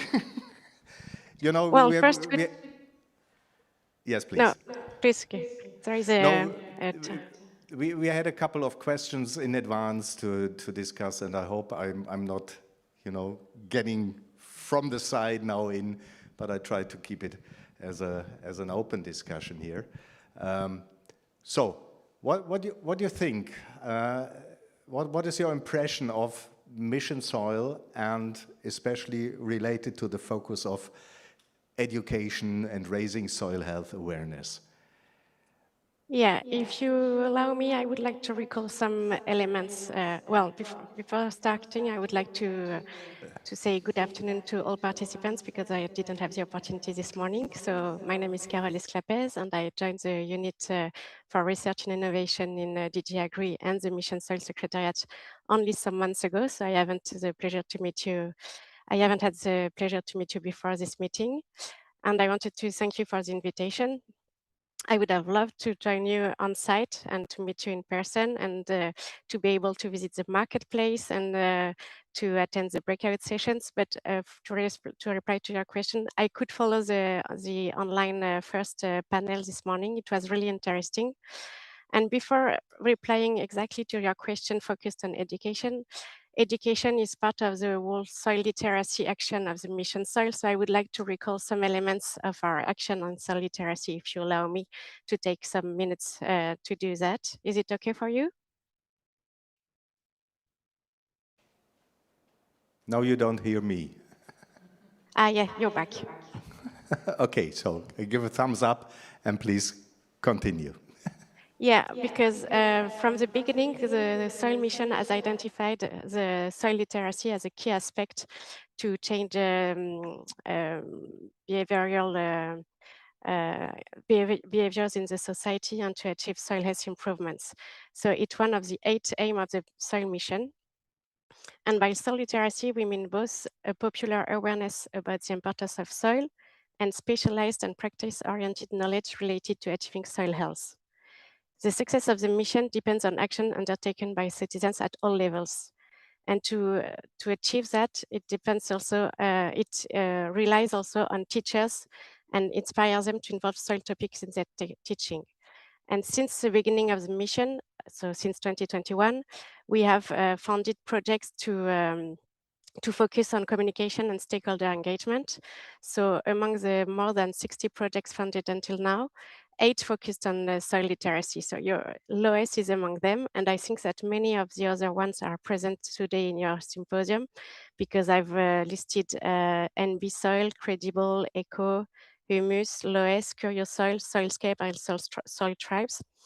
And they are also working together already. You are working already together in the cluster communication and stakeholder engagement. And it's very important for us to have this collaboration between you and your activities. I will skip things that I had prepared to jumping to the fact that even if we have already done many things under the mission soil since it starts, we are only at the midterm of the mission soil because it was launched in 2021 to 2030, and we are feeling that the mission is still in the research cycle since the first projects that we have funded are just ending now and producing first results. And we recognize that we have to make efforts to reach out and to improve citizen engagement. So we are working on the deployment phase now, reflecting on how we can align efforts among mission soil projects, how we can coordinate synergies between the project, and how we can further disseminate through many initiatives we have. So there is, for example, the Soil-Wise project, which is gathering all the results and materials produced. We will have also the Knowledge Hub in the future Mission Soil website. And we have also an increasing Mission Soil community with already more than 3,500 manifesto signatories, also 37 ambassadors selected, and always more mission soil projects. I wanted to say also that we are completing an assessment exercise of the missions this year, and the mission is well on track regarding its main objective. I understand that this symposium is not an end and that you plan to use the next six months to increase the dissemination of your results. And we, as Mission Soil, we are curious to learn about the level of integration you have with education authorities and schools in your project. I understood this morning that the Catalan government and the Catalan schools were playing an active role in your project. And we would like to know also about more about what Julia mentioned this morning about the difficulty to measure impact and recognize societal efforts of scientists to increase soil literacy. So I am happy to further discuss this with you during this panel. And now to go directly to your first question, specifically on education. As you know, education is not an EU competency, but it didn't prevent the European Commission to take initiatives in this matter. So as you know, and as you underlined in your policy brief, there was this recommendation for the Council that was prepared by the Commission. And the Commission is committed to help to implement this recommendation. And for that, we mentioned many many tools and channels that you have been using and that you have been working with. I'm in the European education area, the European School Education Platform, the Education for Climate Coalition, and also these networks, the EU, the European School Heads Association and the School Network were present today in your meeting. I saw in the program, but I couldn't hear to their presentation.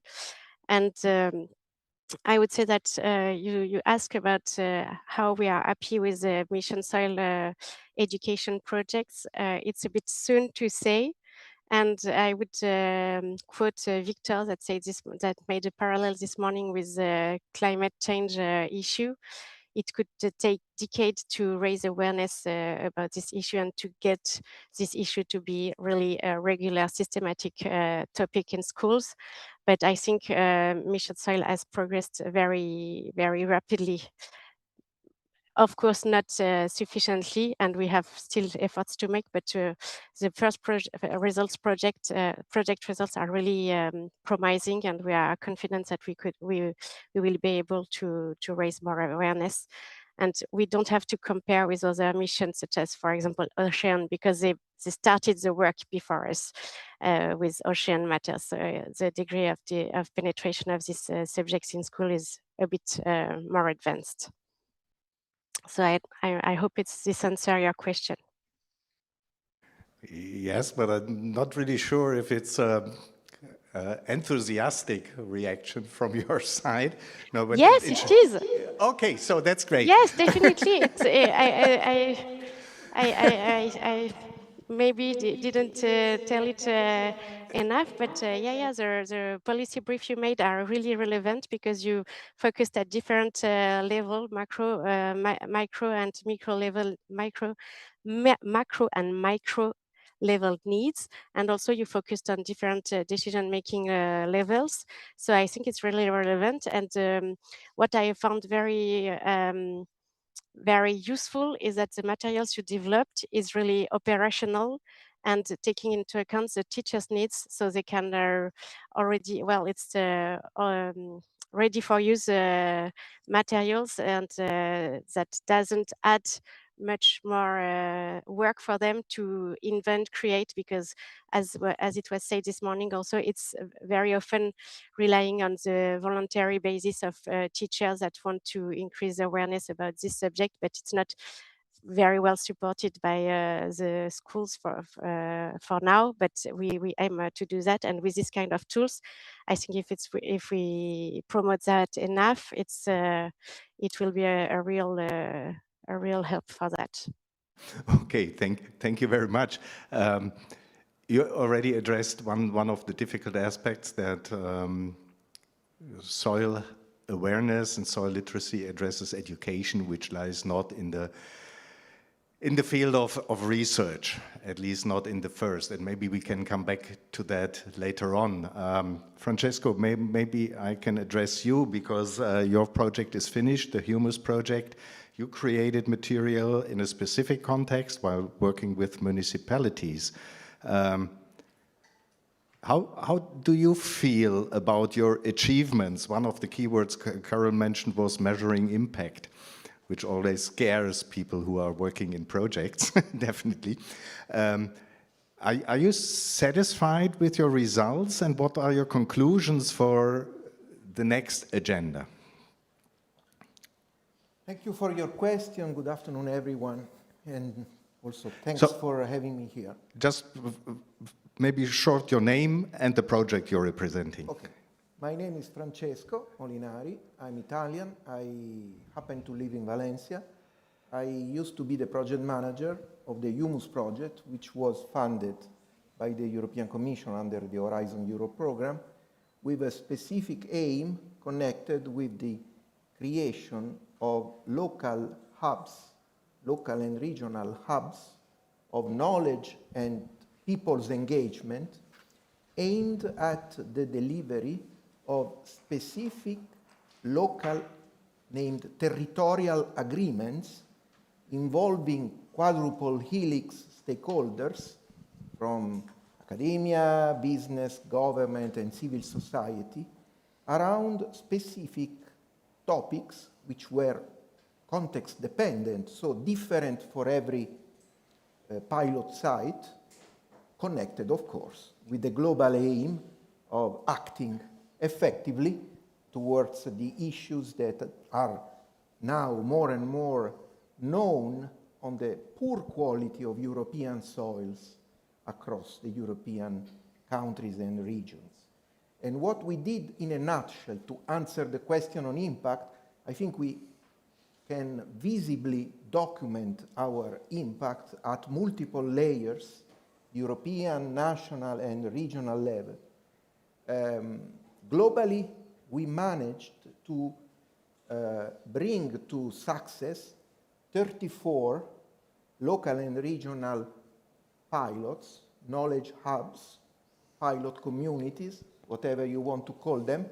In the corner of this room, you have the geographical distribution of these 34 pilots. Without going into details, we are missing Scandinavia, practically speaking, and all the other major regions of the continent are covered by at least one or two of our pilots. In terms of impact, each of the 34 pilots managed to sign an agreement among interested stakeholders containing an action plan on soil health related topics. To give you some numbers, on average, these agreements were signed by 10 local or regional stakeholders, meaning more than 340 signatory parties. We did an exercise in preparation for our final conference, which took place last year in November at the Committee of the Regions. We counted, more or less, the number of events we organized in the context of those pilots and the number of stakeholders and citizens involved, engaged by those events. And we are in the range of more than 350 events, so on average 10 per pilot sites, and more than 5,500 stakeholders and citizens engaged. Engaged in which? In soil literacy activities, awareness raising, experiments of citizen science, experiments of engaging multiple audiences, like I said, but mostly at the local and or regional levels. And in a nutshell, the most important impacts that we have managed to reach and document in our project, all the materials can be downloaded freely from our website, humus-project.eu, can be documented at the European level. I think we gave a great push to the vision that by engaging people and communities at the local level, there can be significant progress, at least at the level of reciprocal engagement in action plans to act effectively on soil-related issues, despite all the controversial issues that very often put legitimate interests in contrast with one another.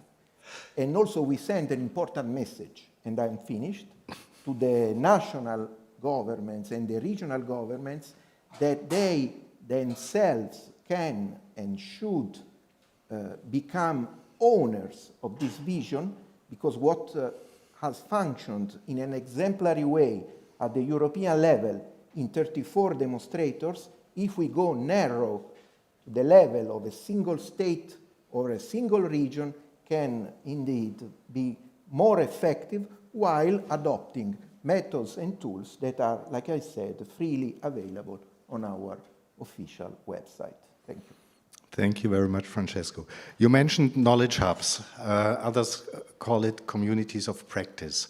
And they contribute definitely, what I can see from all projects, to soil health awareness. When looking into the next step, beyond awareness, talking about education, yeah, and changing the educational system as a really high topic. What is your experience, Julia, with these communities of practice, and how do you think they can contribute to the next steps when thinking about these improvements we want to reach regarding soil health? Short introduction. Yes, sure. Yeah. Well, yeah, I'm Giulia Buongiorno, and does it work? No. Yeah? Yes. Ah, yeah, now yes. I'm Giulia Buongiorno, and I'm involved in the Soil Tribes project. And Soil Tribes really tries to also make an impact at more local level. So actually in this way is quite well aligned to the Humus project by empowering different stakeholders at the level of municipalities, but also at the level of just communities, communities of educators, communities of scientists, trainers, teachers as well, with different tools, so creative tools, arts, technology, and of course we do that at different gathering different stakeholders. One of the tools we have is creating this community of practice. So your question, well, it's interesting because I am part of Soil Tribes, which gathers community of practice, but I also have been in a community of practice myself. For example, I was involved in a community of practice of LOESS, and I'm also in a community of practice of Curious Soils. So I really think it really depends how the community of practice is managed, first of all, because, I think we really need to carefully think about, okay, what do we ask to the community of practice, how the community of practice is formed, what is the role of the community of practices, what is the role of the project towards the community of practice, and the role of the community of practice towards the project. So I think that sometimes, in some cases, it doesn't always work, in my opinion, but this is my personal opinion, because I think it's not only extracting from the community of practice, but it's also, the fact is about giving tools to the people present at the community of practices to indeed make impact.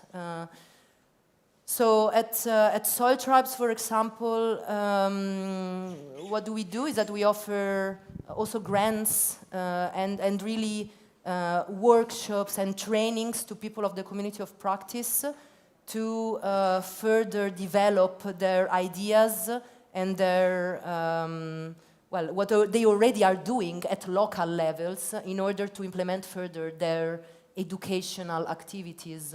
So I think that as projects, if we really try to use this community of practices to inform each other, help each other, but also giving them tools to further develop their activities that are already putting in place or that they want to put in place, that can also really have a positive impact on the educational activities that they are doing already at the local level. Okay, yes. Yeah, was this clear? Okay, we try to think forward. Because we now identified gaps and needs. We developed our training materials and educational materials on these identified needs. And therefore, I believe communities of practice are extremely important because you get the knowledge from those who really are practitioners and can directly give back to them, as you said, what is needed. In Curious Soil, you also work with communities of practice. You also identify needs. Do you think it's recognized? Do you think that you really create an impact within the communities, as Julia just mentioned, that directly working with them? I totally agree with Julia. Does it work? So I totally agree that it depends very much on coordination. We are also a big project with lots of project partners, and the way the COPs work are different in every country.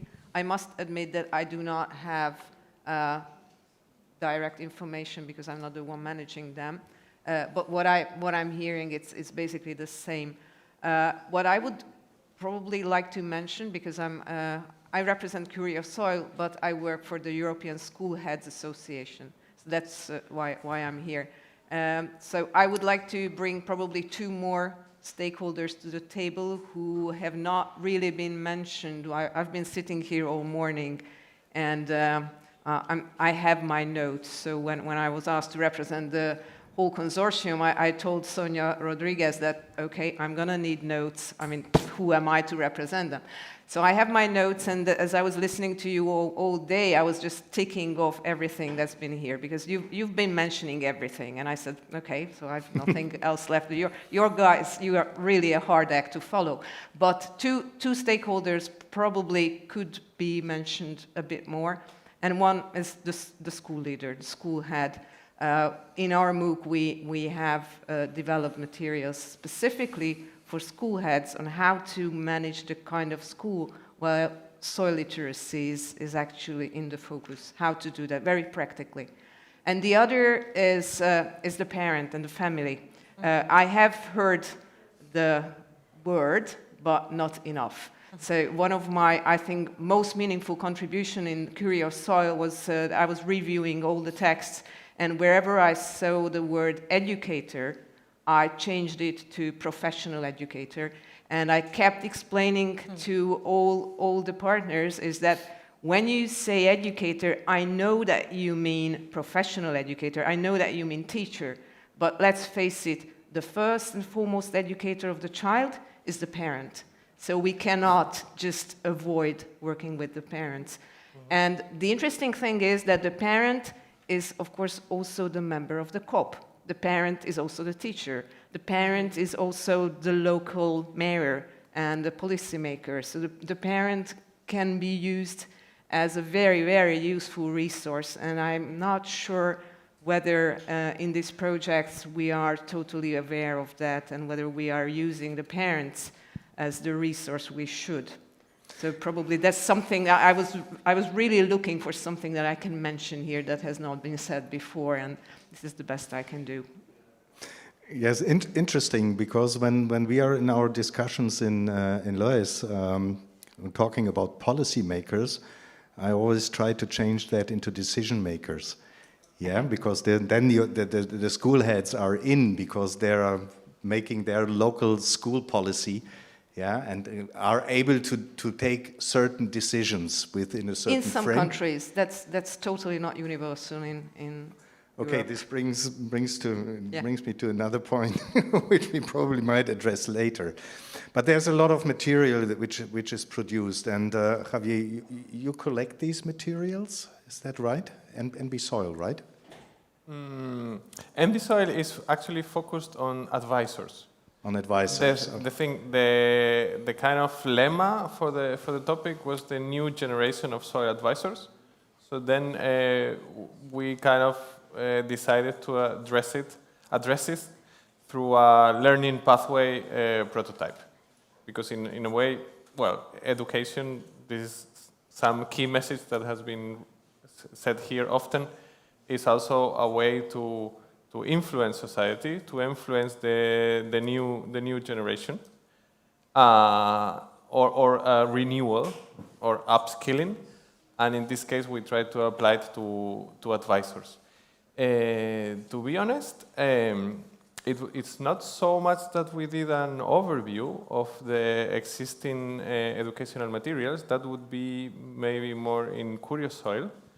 But we kind of try to organize knowledge for advisors in kind of 4 modules, which are a little bit like, let's say, 4 skills or even superpowers, which often are not immediately connected in advisory process, but we consider them important.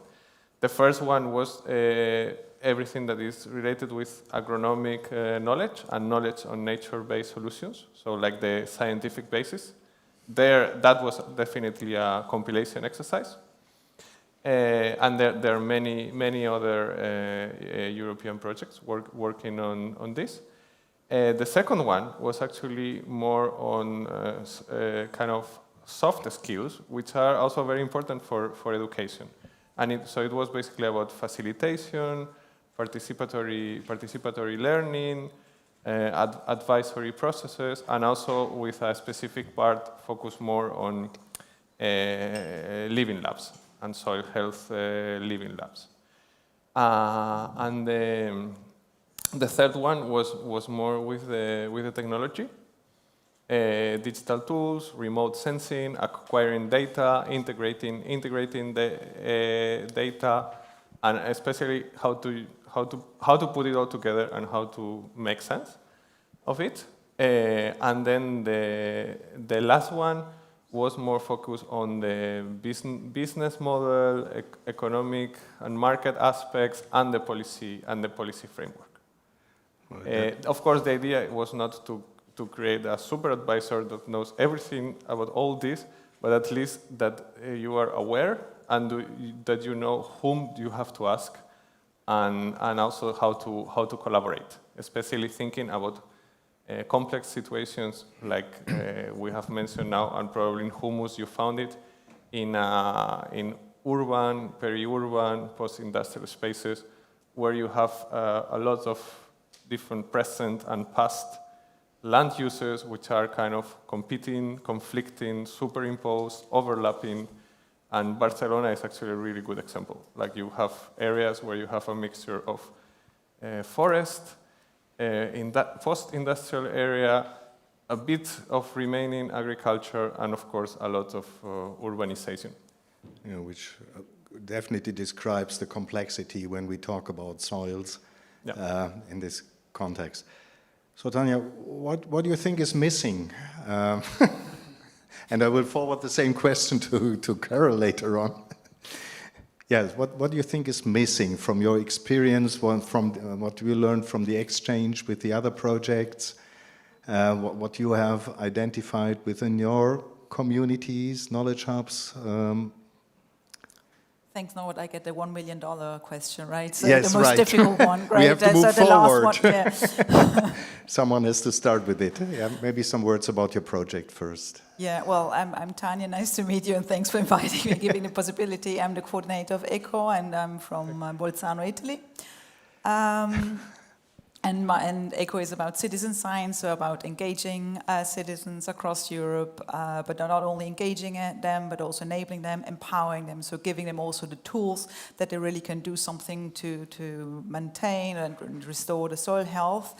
And now in the last phase, what we are trying also to do is just producing data, but also using data, so triggering also the interest and then giving also the citizens generated data kind of value. So we're right now actually also calculating the real value of these citizen science generated data, because in the end, all these data that we are generating, not only in ECO, but in all this project, need to be used. And I think maybe this is, now that I'm talking and thinking at the same time, or at least trying to do that, is that this is most likely what is missing. I mean, we are trying to do, I mean, you will, if you have the chance to have a look at the poster on our website, all the data the citizens we are generating end up in a database, and called so long-term, as the Mission Soil of course wants, but we are the first ones that want this, a long-term repository, so a database where the data end up, but they are available open access, so everybody can look at it. Of course, every citizen can access their own data,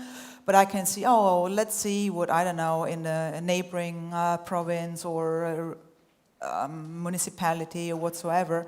I can have a look, we are trying also, of course, then citizens ask, oh, what about the interpretation? And that's another thing missing. So I think gathering all the data in kind of, I know SoilWise is supposed to do that. We're working with SoilWise. We're working also with the GSC to see if this citizen science generated data could be integrated, for instance, in Lucas or in other monitoring programs. I think the next step would be then a kind of tool for interpret the soils, all these soil data. I know our citizens, they are most likely bombarding us, but that's a negative word, so asking us a lot or several times.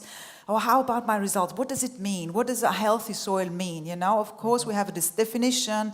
A healthy soil delivers a lot of ecosystem services and so on and so forth. But what if my pH is 5.5 and I have a lot of, I don't know, earthworms or whatsoever and so forth? But, you know, there are so many variables to consider that being a soil scientist, it's difficult to tell. Imagine a citizen. So I think on a larger basis, maybe we need a lot of time because it's definitely time consuming. We need to go in that direction. And I think maybe I was actually talking with Julia before that we need a kind of, maybe we have already, so just I'm not aware of, a kind of platform where we gather all the data and not only gathering, where it's also easy to take them, because I think that's also sometimes a constraint. Yeah, but in an interpreted way. Yeah. What you just described is that there's a need for interpretation, for explanation, for all these small and sometimes really annoying questions, because they're always the same when you talk to different audiences. Yeah, so it seems that there's this kind of advisors, consultants, educators, but facilitators. Yeah, but someone who you can address. Yeah, so an educator probably has more distance to what is going on. Yeah, so maybe the kind of like we have like kind of ambassadors, so somebody in between us as scientists or project partners and let's say the end user, the citizens. So maybe the ambassadors could be those persons. I mean, also the mission soil, they have already ambassadors. Maybe they are also closer to the citizens than maybe us, and they have maybe also different language, because also language, I think that's a really, really big issue that needs also to be taken into account. I mean, you have to talk the same language, not only if it's German, Italian, or English, but also the language has to be simple and easy to understand, so not a scientific, Right, but could this be a role for your members of the communities of practice? Yeah, to give them a role to. Yeah, I mean, we don't have a specific community of practice, but definitely yes. Because this is always a question when, after the end of the project, so the community of practice should not disappear, they should continue, which also means you have to give them a role to continue. And these guys in these COPs are really engaged, otherwise they wouldn't stay tuned for 3 years or longer. Yeah. So maybe this could be one of the next steps, which could be one of the missing points. But Carol, you listen to and you are involved in all these kind of problems. What do you think would be the next steps, the next necessary steps? And also, when talking about languages, I also think about the educational systems. Is there a one-size-fits-all for Europe when we talk about education? But then what can we do about it when we're talking policies? And especially in consortia which cover, let me say, 5 to 16 countries. Is there anything you can influence? It's a very difficult question, and it puts me under a lot of pressure. Yeah, I was listening to this ideas, next step for the communities of practice, and it's really important that it doesn't end with the project. And I think we could think about ideas to support your initiatives to make them more known, maybe, and also to link them with what happens at national levels, because you know, the mission soils, we are active within the secretariat at the European level, but we also have mirror groups at national levels and also national hubs. I think that the HECO project has collaboration with the Polish soil hub, if I'm not mistaken. So if they have a good experience with that, maybe they could give some idea on how to best collaborate at this level. And regarding your question about what we can do at the European level, For the mission soil, we have a group which is called the Mission Owners Group, and it gathers all DG from the European Commission, and we try to involve other thematic colleagues in our work. And I think that the results of LOESS or LOESS, I don't know how to pronounce it, to be honest, because I heard the different pronunciation before.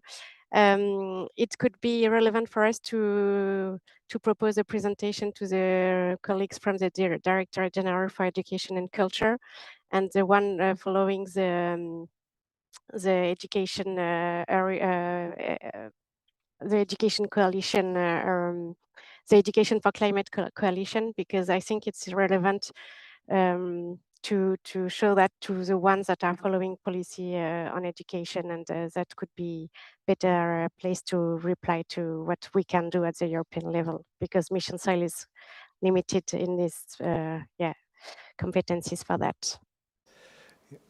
Javier, yes, please.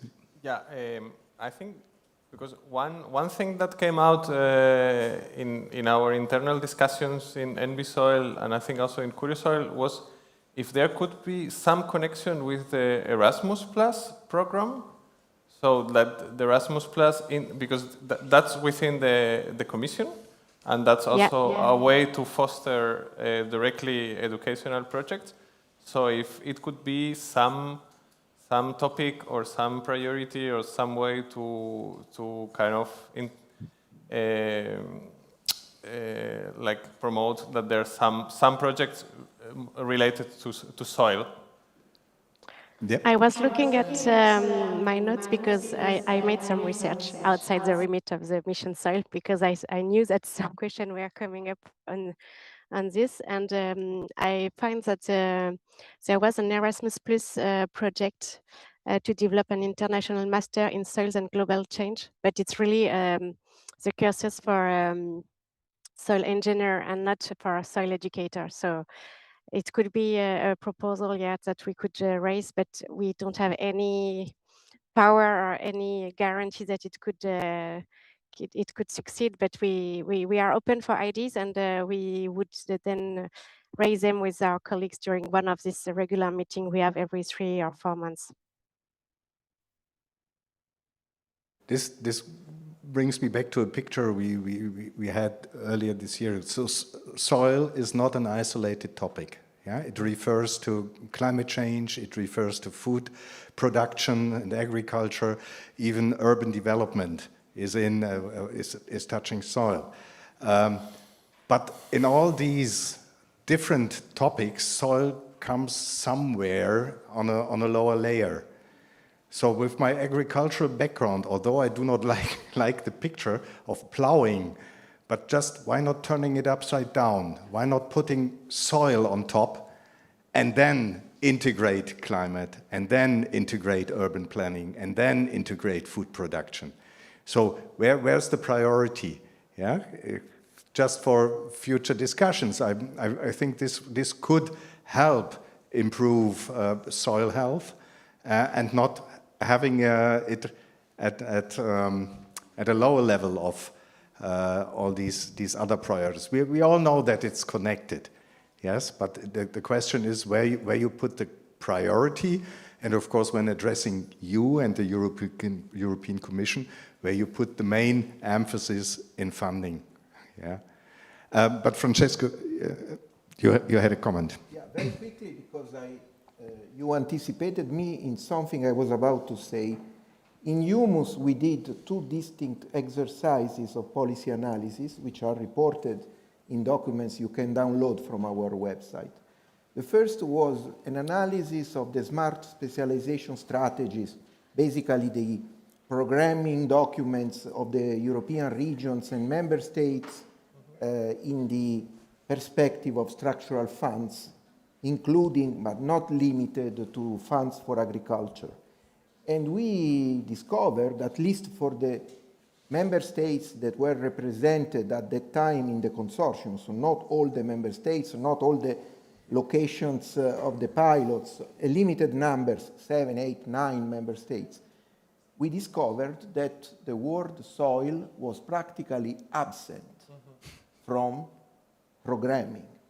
So it was like, okay, environment first, then maybe agriculture, then maybe something else, and maybe very end of it, soil. So the goal of soil health quality, with the laudable exception of Germany and the Stuttgart region, this must be mentioned, was absent from policy documents.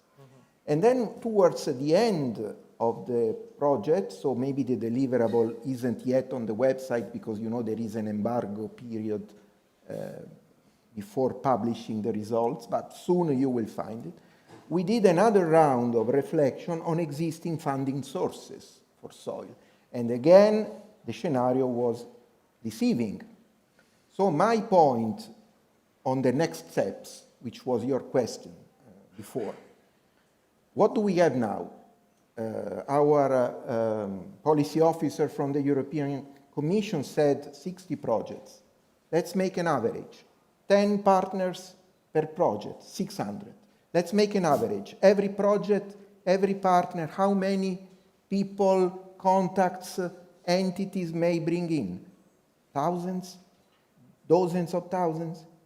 This is the community that laudably the European Commission could build during this multi-annual financial framework.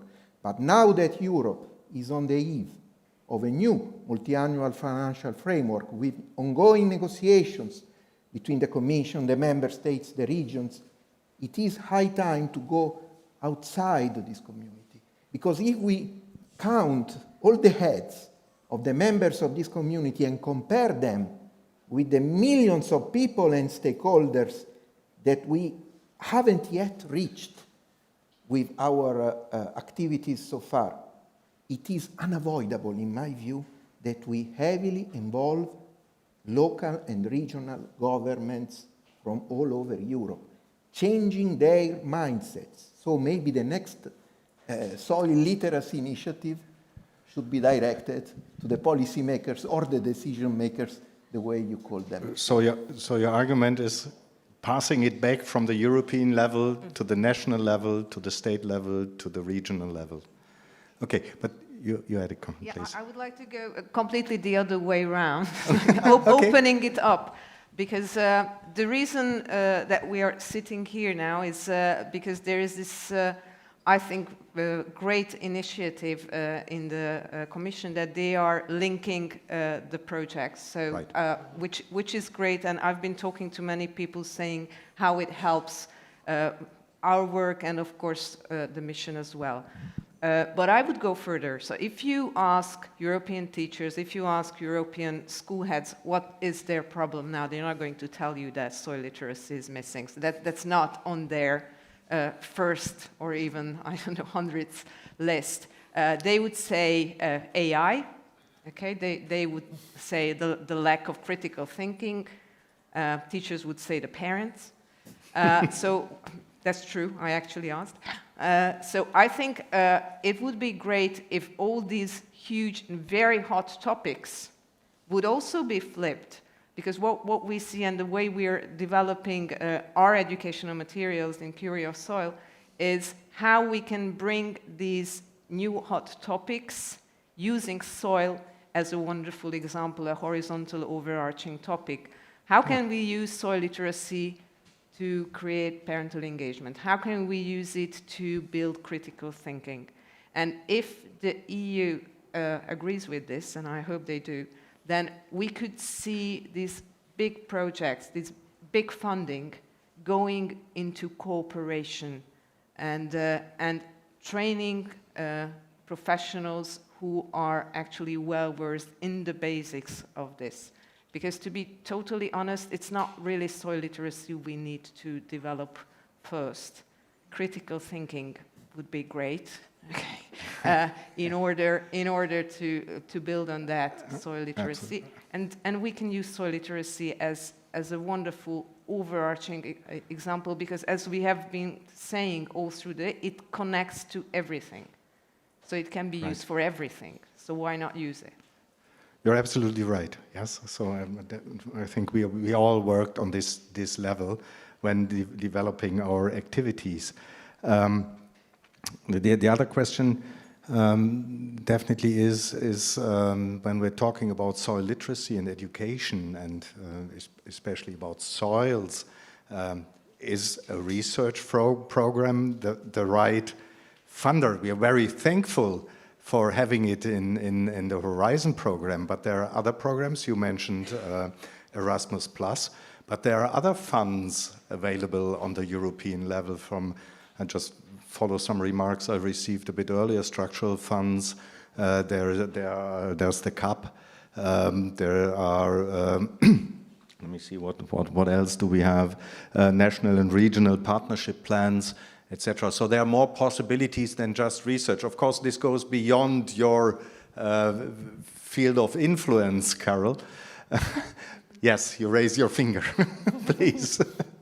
Yeah, because the soil issues, thanks to the soil mission project results, was integrated in many CAP strategic plans for this current programming period. So this begins to, you know, to influence the other fundings, because CAP budget is the second one in the European budget, and I think 3/4 of the CAP strategic plans from the member states are dedicating measures to finance actions on soil health. And we are also part of the work to prepare a recommendation to the next CAP strategic recommendations. So we have a bit of influence to raise awareness about the soil health importance in the future funding for common agricultural policy at least. And also, I didn't mention it, but the adoption of the soil monitoring law last year is also a big step for us to raise awareness about what we have to do and how we can do it in the next years through national and regional level.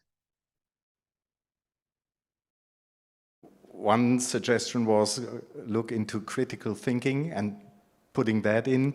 I definitely, personally, really like the multi-actor approach, which is, for me, extremely important to have it in, because then you get the bottom-up, the practitioners' views into the activities, and maybe even into the development of funding schemes or certain proposals.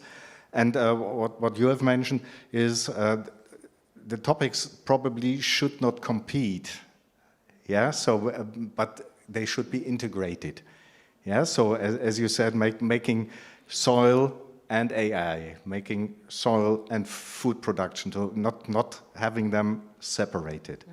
Just like life, we do not separate like life, topics. Yes. We just live, right?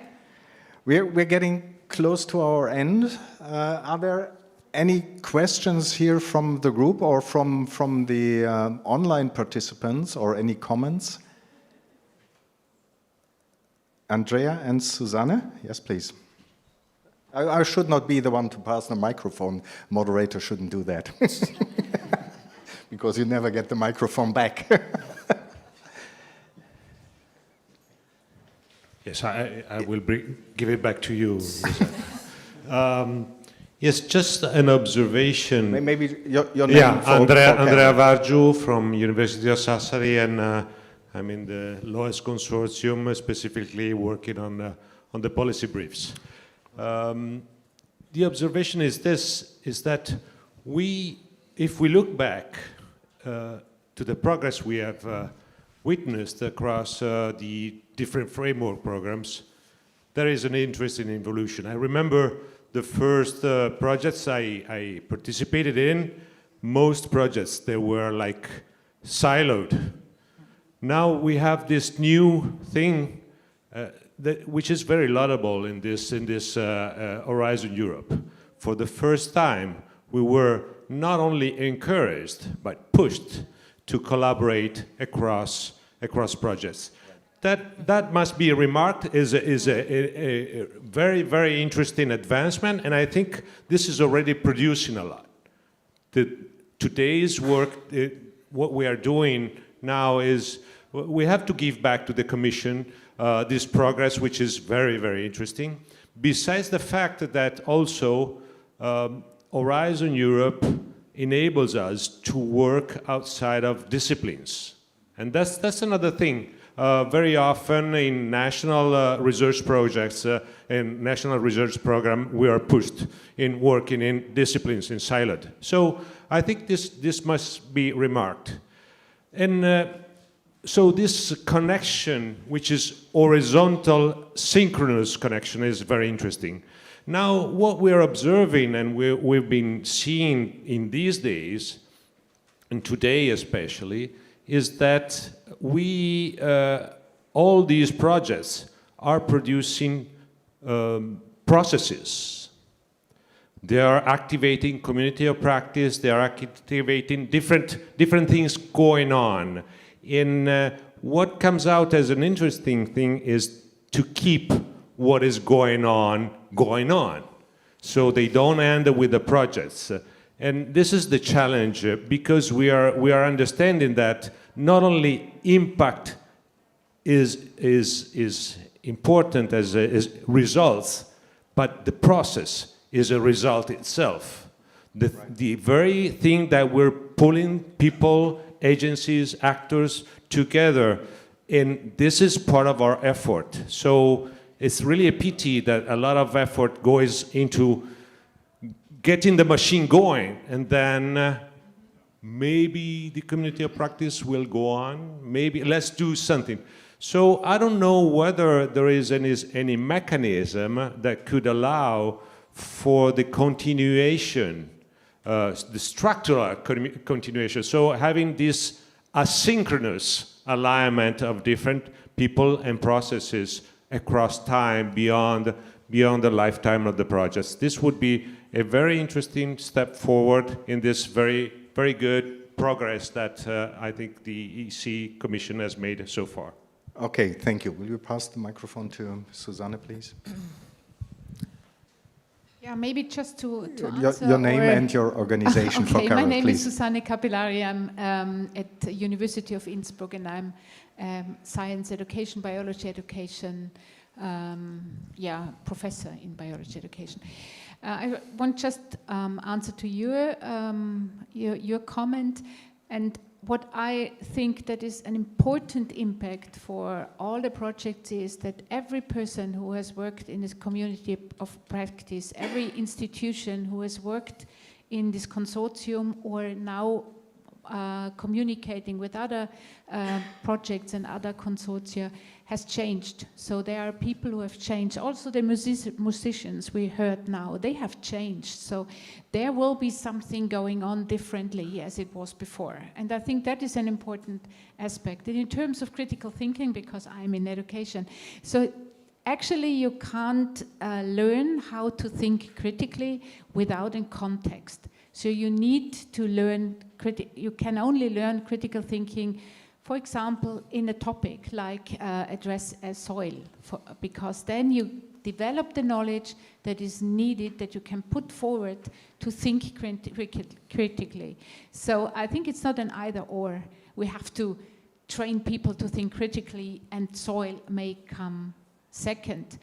It is, you can use the topic soil and all these interconnections for students to learn how to think critically and to learn how to use AI and not use AI, and what could be a problem when using it, and also how to face climate change. So I think that's it's not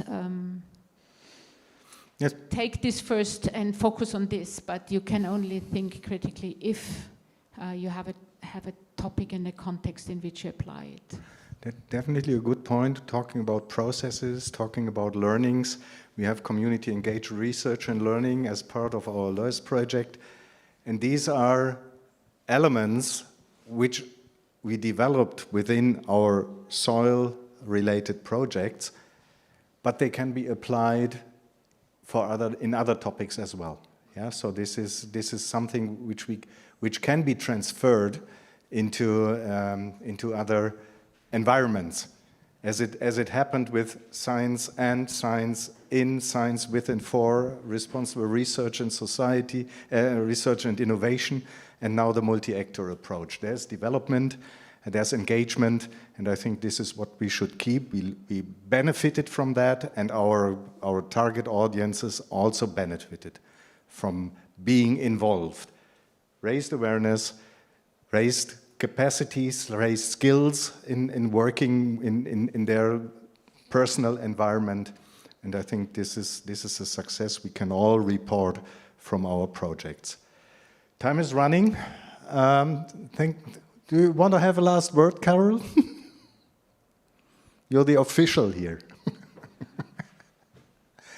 No, you don't have to. Sorry, I don't want to force you. No, it was really a pleasure to listen to you. I was a bit frustrated not to be able to follow the breakout sessions, to be honest. And for a more personal note, I have forwarded your material to my kids' school, and they are working on it. But they were a bit disappointed there was no French version. Okay, for so now. For now. Okay, so that's definitely on the list. And we check the budget, and if it's no, still but I will think be... with the AI tools, you can use. I answered them that they can use automatic translation tools to use it. Okay, so then, having a look at the time, I want to thank our panelists. I want to thank you, Carol. I want to thank the audience here in the room, but also thank you to all those who participated online. I want to thank ACUP and the ACUP team for organizing this event. And I'm close to close the thing. Would you mind to give me the apple and the knife? I will tell you a story at the end. So it's yours. So do you want me to finish, or do you want to make some last words? Yes, because we've got a few more contributions. So I'll give you the final word just in a little while. Okay, so I'm sorry for that. But thank you, everyone. So thank you very much for participating. Great.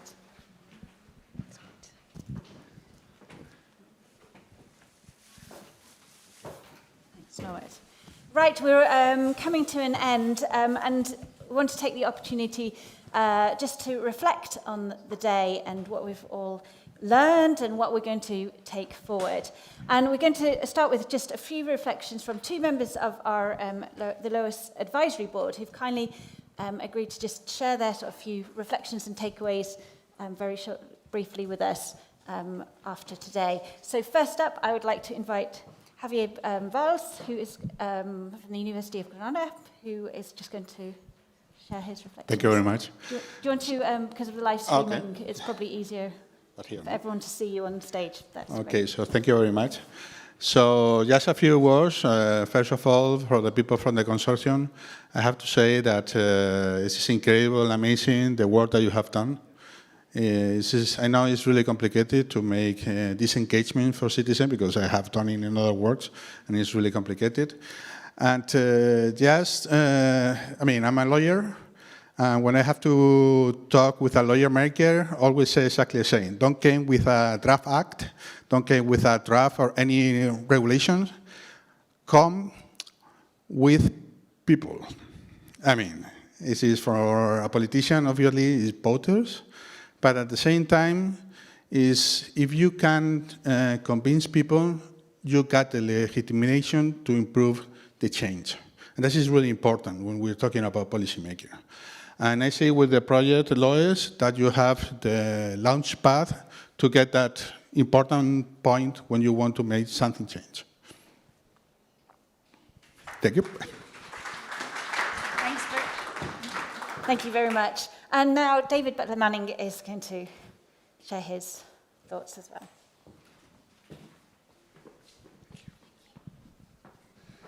So yeah, I was asked to make a very short comment, so I will keep it short. Rather than focusing too much on the content, we've been talking about the content all day long, so I don't want to recap too much on that. I just wanted to congratulate the organizers on the great format they chose today. I think it was very dynamic, lots of movement throughout the course of the day. We weren't just sitting in rows listening all day long, but we got to get up, long lunch break, plenty of opportunity to chat with people on the side. the different panel discussions, the breakout rooms, and then of course all of the various artistic elements really enriched the presentation, showed soil from so many different perspectives. I found the marketplace really, really interesting. The opportunity, after hearing about various tools, various programs and so on for the last couple of years, to actually see them and to touch them and to have a much closer, to be able to get a much closer understanding of how all the products produced by the project over the years have turned out. So thank you very much for everyone. Thanks very much. And of course, after lunch, we did have our 3 breakout sessions and discussing the topic from 3 different perspectives. So we're going to just invite someone up from each of that groups just to give a few highlights from those discussions, just so you can find out what everyone else was talking about. So we're going to start with the policy and sustainability topic. And Andrea, so just over to you, just a few highlights. Thank you. Just a few words. I said something in my previous intervention and comments. So, but our session was a lot about connections and getting out of silos. That's the main thing that emerged, and what emerged was built on relationships, and we really see that connection is where we need to act. And there is something there that is already in literature. They're called boundary spanners. So those actors, which are single or collective actors, that ensure that the connection is there, that the connection works effectively, that the connection stays. Thanks very much. And now we're going to hear from Irina, who was leading the session on education capacity building, but from a primary and secondary level education. Thank you. I will read from here because I don't want to miss any important topic. So our session was focusing on teachers and students. So what we concluded is that there are many of very great resources, teaching resources, both from LOESS project, but also the other projects. But what is needed is still more motivation for engagement, both from students and from the teachers. And here we acted as a sort of bridge towards these communities. What is also needed is collaboration between teachers from different subjects or sciences. Teachers are highly interested, but they're also curious, but they consistently lack the time, resources, also the spots in the curricula where they can actually implement these activities and these materials. Primary education teachers, they need more empowerment to overcome their lack of confidence when teaching about scientific subjects, while in the secondary education, there we need more collaboration between different highly specialized fields because they tend to go into one narrow area, and here our opportunity was to actually paint a bigger picture and to paint one joint narrative that actually illustrates why the collaboration is important and needed. We saw that the successful soil education relies on simplifying and adapting the existing materials. So even though we made a lot of resources, still because of the time frame and teachers' obligations, what is needed is one-on-one contact where we actually adapt to specific situations, specific schools, specific local environment. Also, the soil education thrives in well-connected communities. So once we are in the community, we kind of try to stay in contact and to reach out to their needs. And especially in rural and remote regions, which are more focused on agriculture, and they already have some knowledge in general. Once you get in, it's important to, throughout the whole period of the project and further on, to keep them engaged. They also are very interested to get some sort of certifications for the skills that they did or for the activities that they implemented. And once you establish them as soil educators and soil ambassadors, then they get more interested and actually further on spread the word about soil. So this is shortly what we concluded. Thank you. Thank you. And finally, Breka is going to tell us a little bit more about what the tertiary education level group discussed. Thank you. Yes, we were fundamentally talking about higher education, and I thought to pick 3 points out of it. One of them was a question. I really like the question whether the tools we are developing, and especially this was with regard to the student modules, which was co-created by students for students, whether it is a broader, specified approach we are taking there, and broad in a sense that people, students from any discipline, or specified as targeted to certain future specific soil-related professions it is. And why I'm highlighting this, because for me it was a revelation to see the members of the consortium to give a very complex response to that. And the response was actually fundamentally how we were initiating it as a broad entry point for, to bring in students from various disciplines, and would like to get them on board for soil with these activities. But also there was this comment saying that we actually see these future students as decision makers, irrespectful from their current discipline, how they are, but they all have to know about the value of soil to a certain respect. And actually, this also takes on to the second point, which is connected to community engagement, and that was our second topic, community engaged research and learning.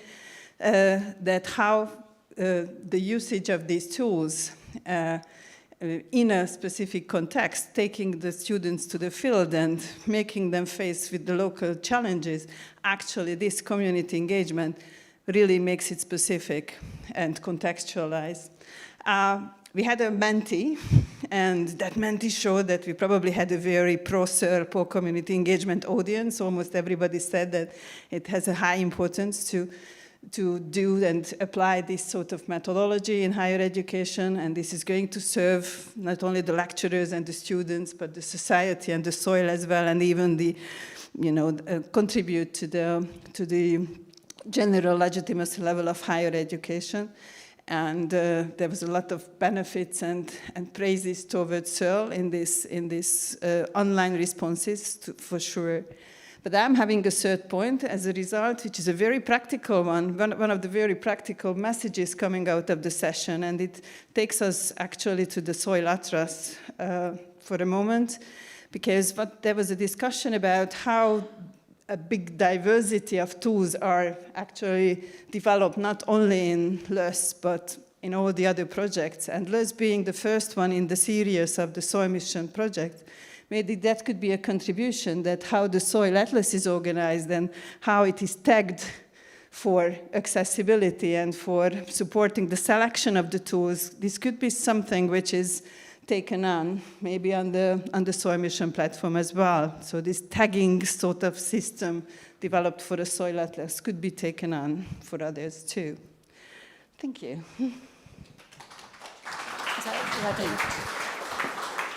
Thank you very much. Now we'd like to ask you, the audience, as well, what your reflections are. And I'm going to ask the technician to bring up, we've got a Menti questionnaire for you. It's only got 2 questions. And let me move out of the way. So please go onto your phones. You can use the QR code there, or just go to menti.com and put in the code 27531326. Got 2 questions, so So the first one, after today, how would you describe your soil health mindset right now in 1 or 2 words? So you can use soil-related words, or anything that's inspired. Great.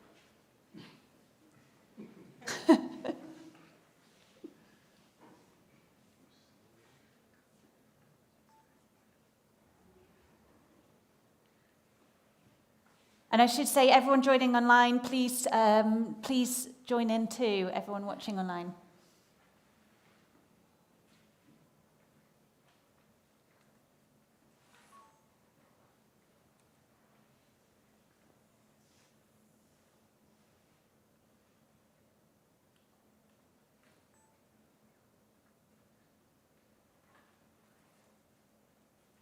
Digging the topic, excellent.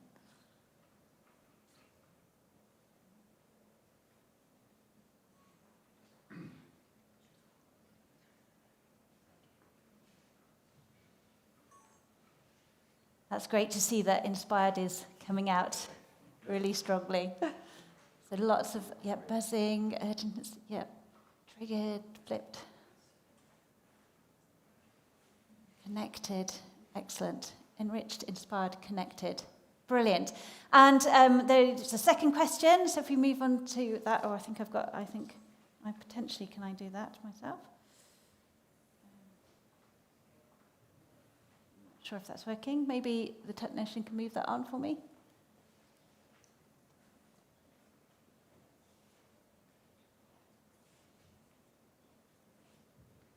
we move on to the next question at all?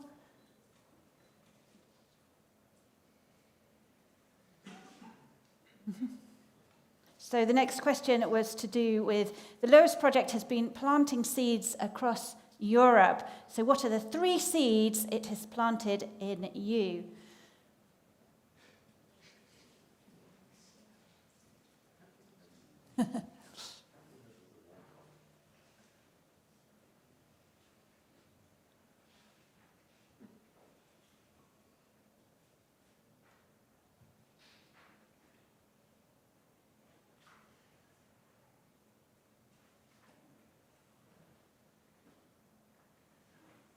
Respect. Excellent.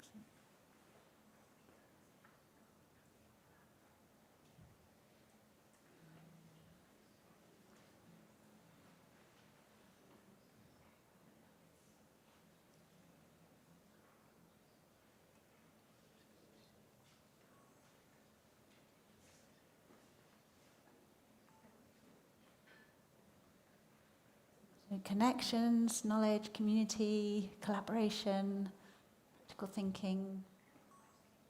Yes, happiness is nice. It's a nice one. It doesn't show the other ones. No, is it possible to scroll down at all to see any of the others? Thank you. Perhaps even a little more.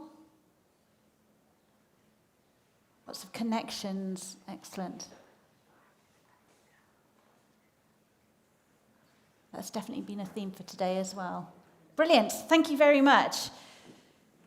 Right, it is time to bring the session today to a close. I would like to thank all of you for all your energy, for your ideas and engagement throughout the day. And also, I'd like to thank everyone for joining us online as well. A huge thanks to all the speakers and the contributors who have helped make this day very thoughtful and inspiring. And also a huge thanks to Nuria and the team at Outcoop for organising and hosting us here today. They've done a fantastic job. I've also been asked to remind you all about LOESS's social media accounts, so please follow us. We're on most things, but the main ones are LinkedIn, TikTok, and Instagram. So please, if you're not following us, please do, because we're going to be posting lots, and particularly, I know we've been recording a lot of content today as well, so that will be coming up. Also, just a message to LOESS partners, we're actually going to be taking a group photograph afterwards, and while we've got the photographer here, so please don't run off but immediately afterwards. So I'm now just going to hand over to Norbert for the final word. So thank you. Final word. Thank you very much.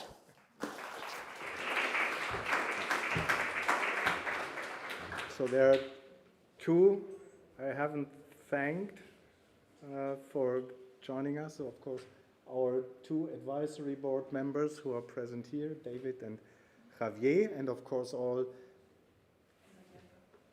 You're here. I haven't seen you before, Angelica. So 3 of you being here. Excellent. And of course, all those who were advisory board members who were not able to join us here today. So thank you very much for your really valuable contributions to our outputs. And of course, thanking you, Helen, for guiding us through this afternoon, or through the whole day, in fact. Excellent work. Thank you very much. Smooth running. And before closing, finally, I want to tell you a story. If you imagine this apple to be the earth, and we take 3/4 away, because this is water. And what is remaining? You can take half of it away, bad cut, because these are high mountains and deserts. For what is remaining, you take half away, because these are urban settlements. And this is remaining as soil for producing food. So save our soils.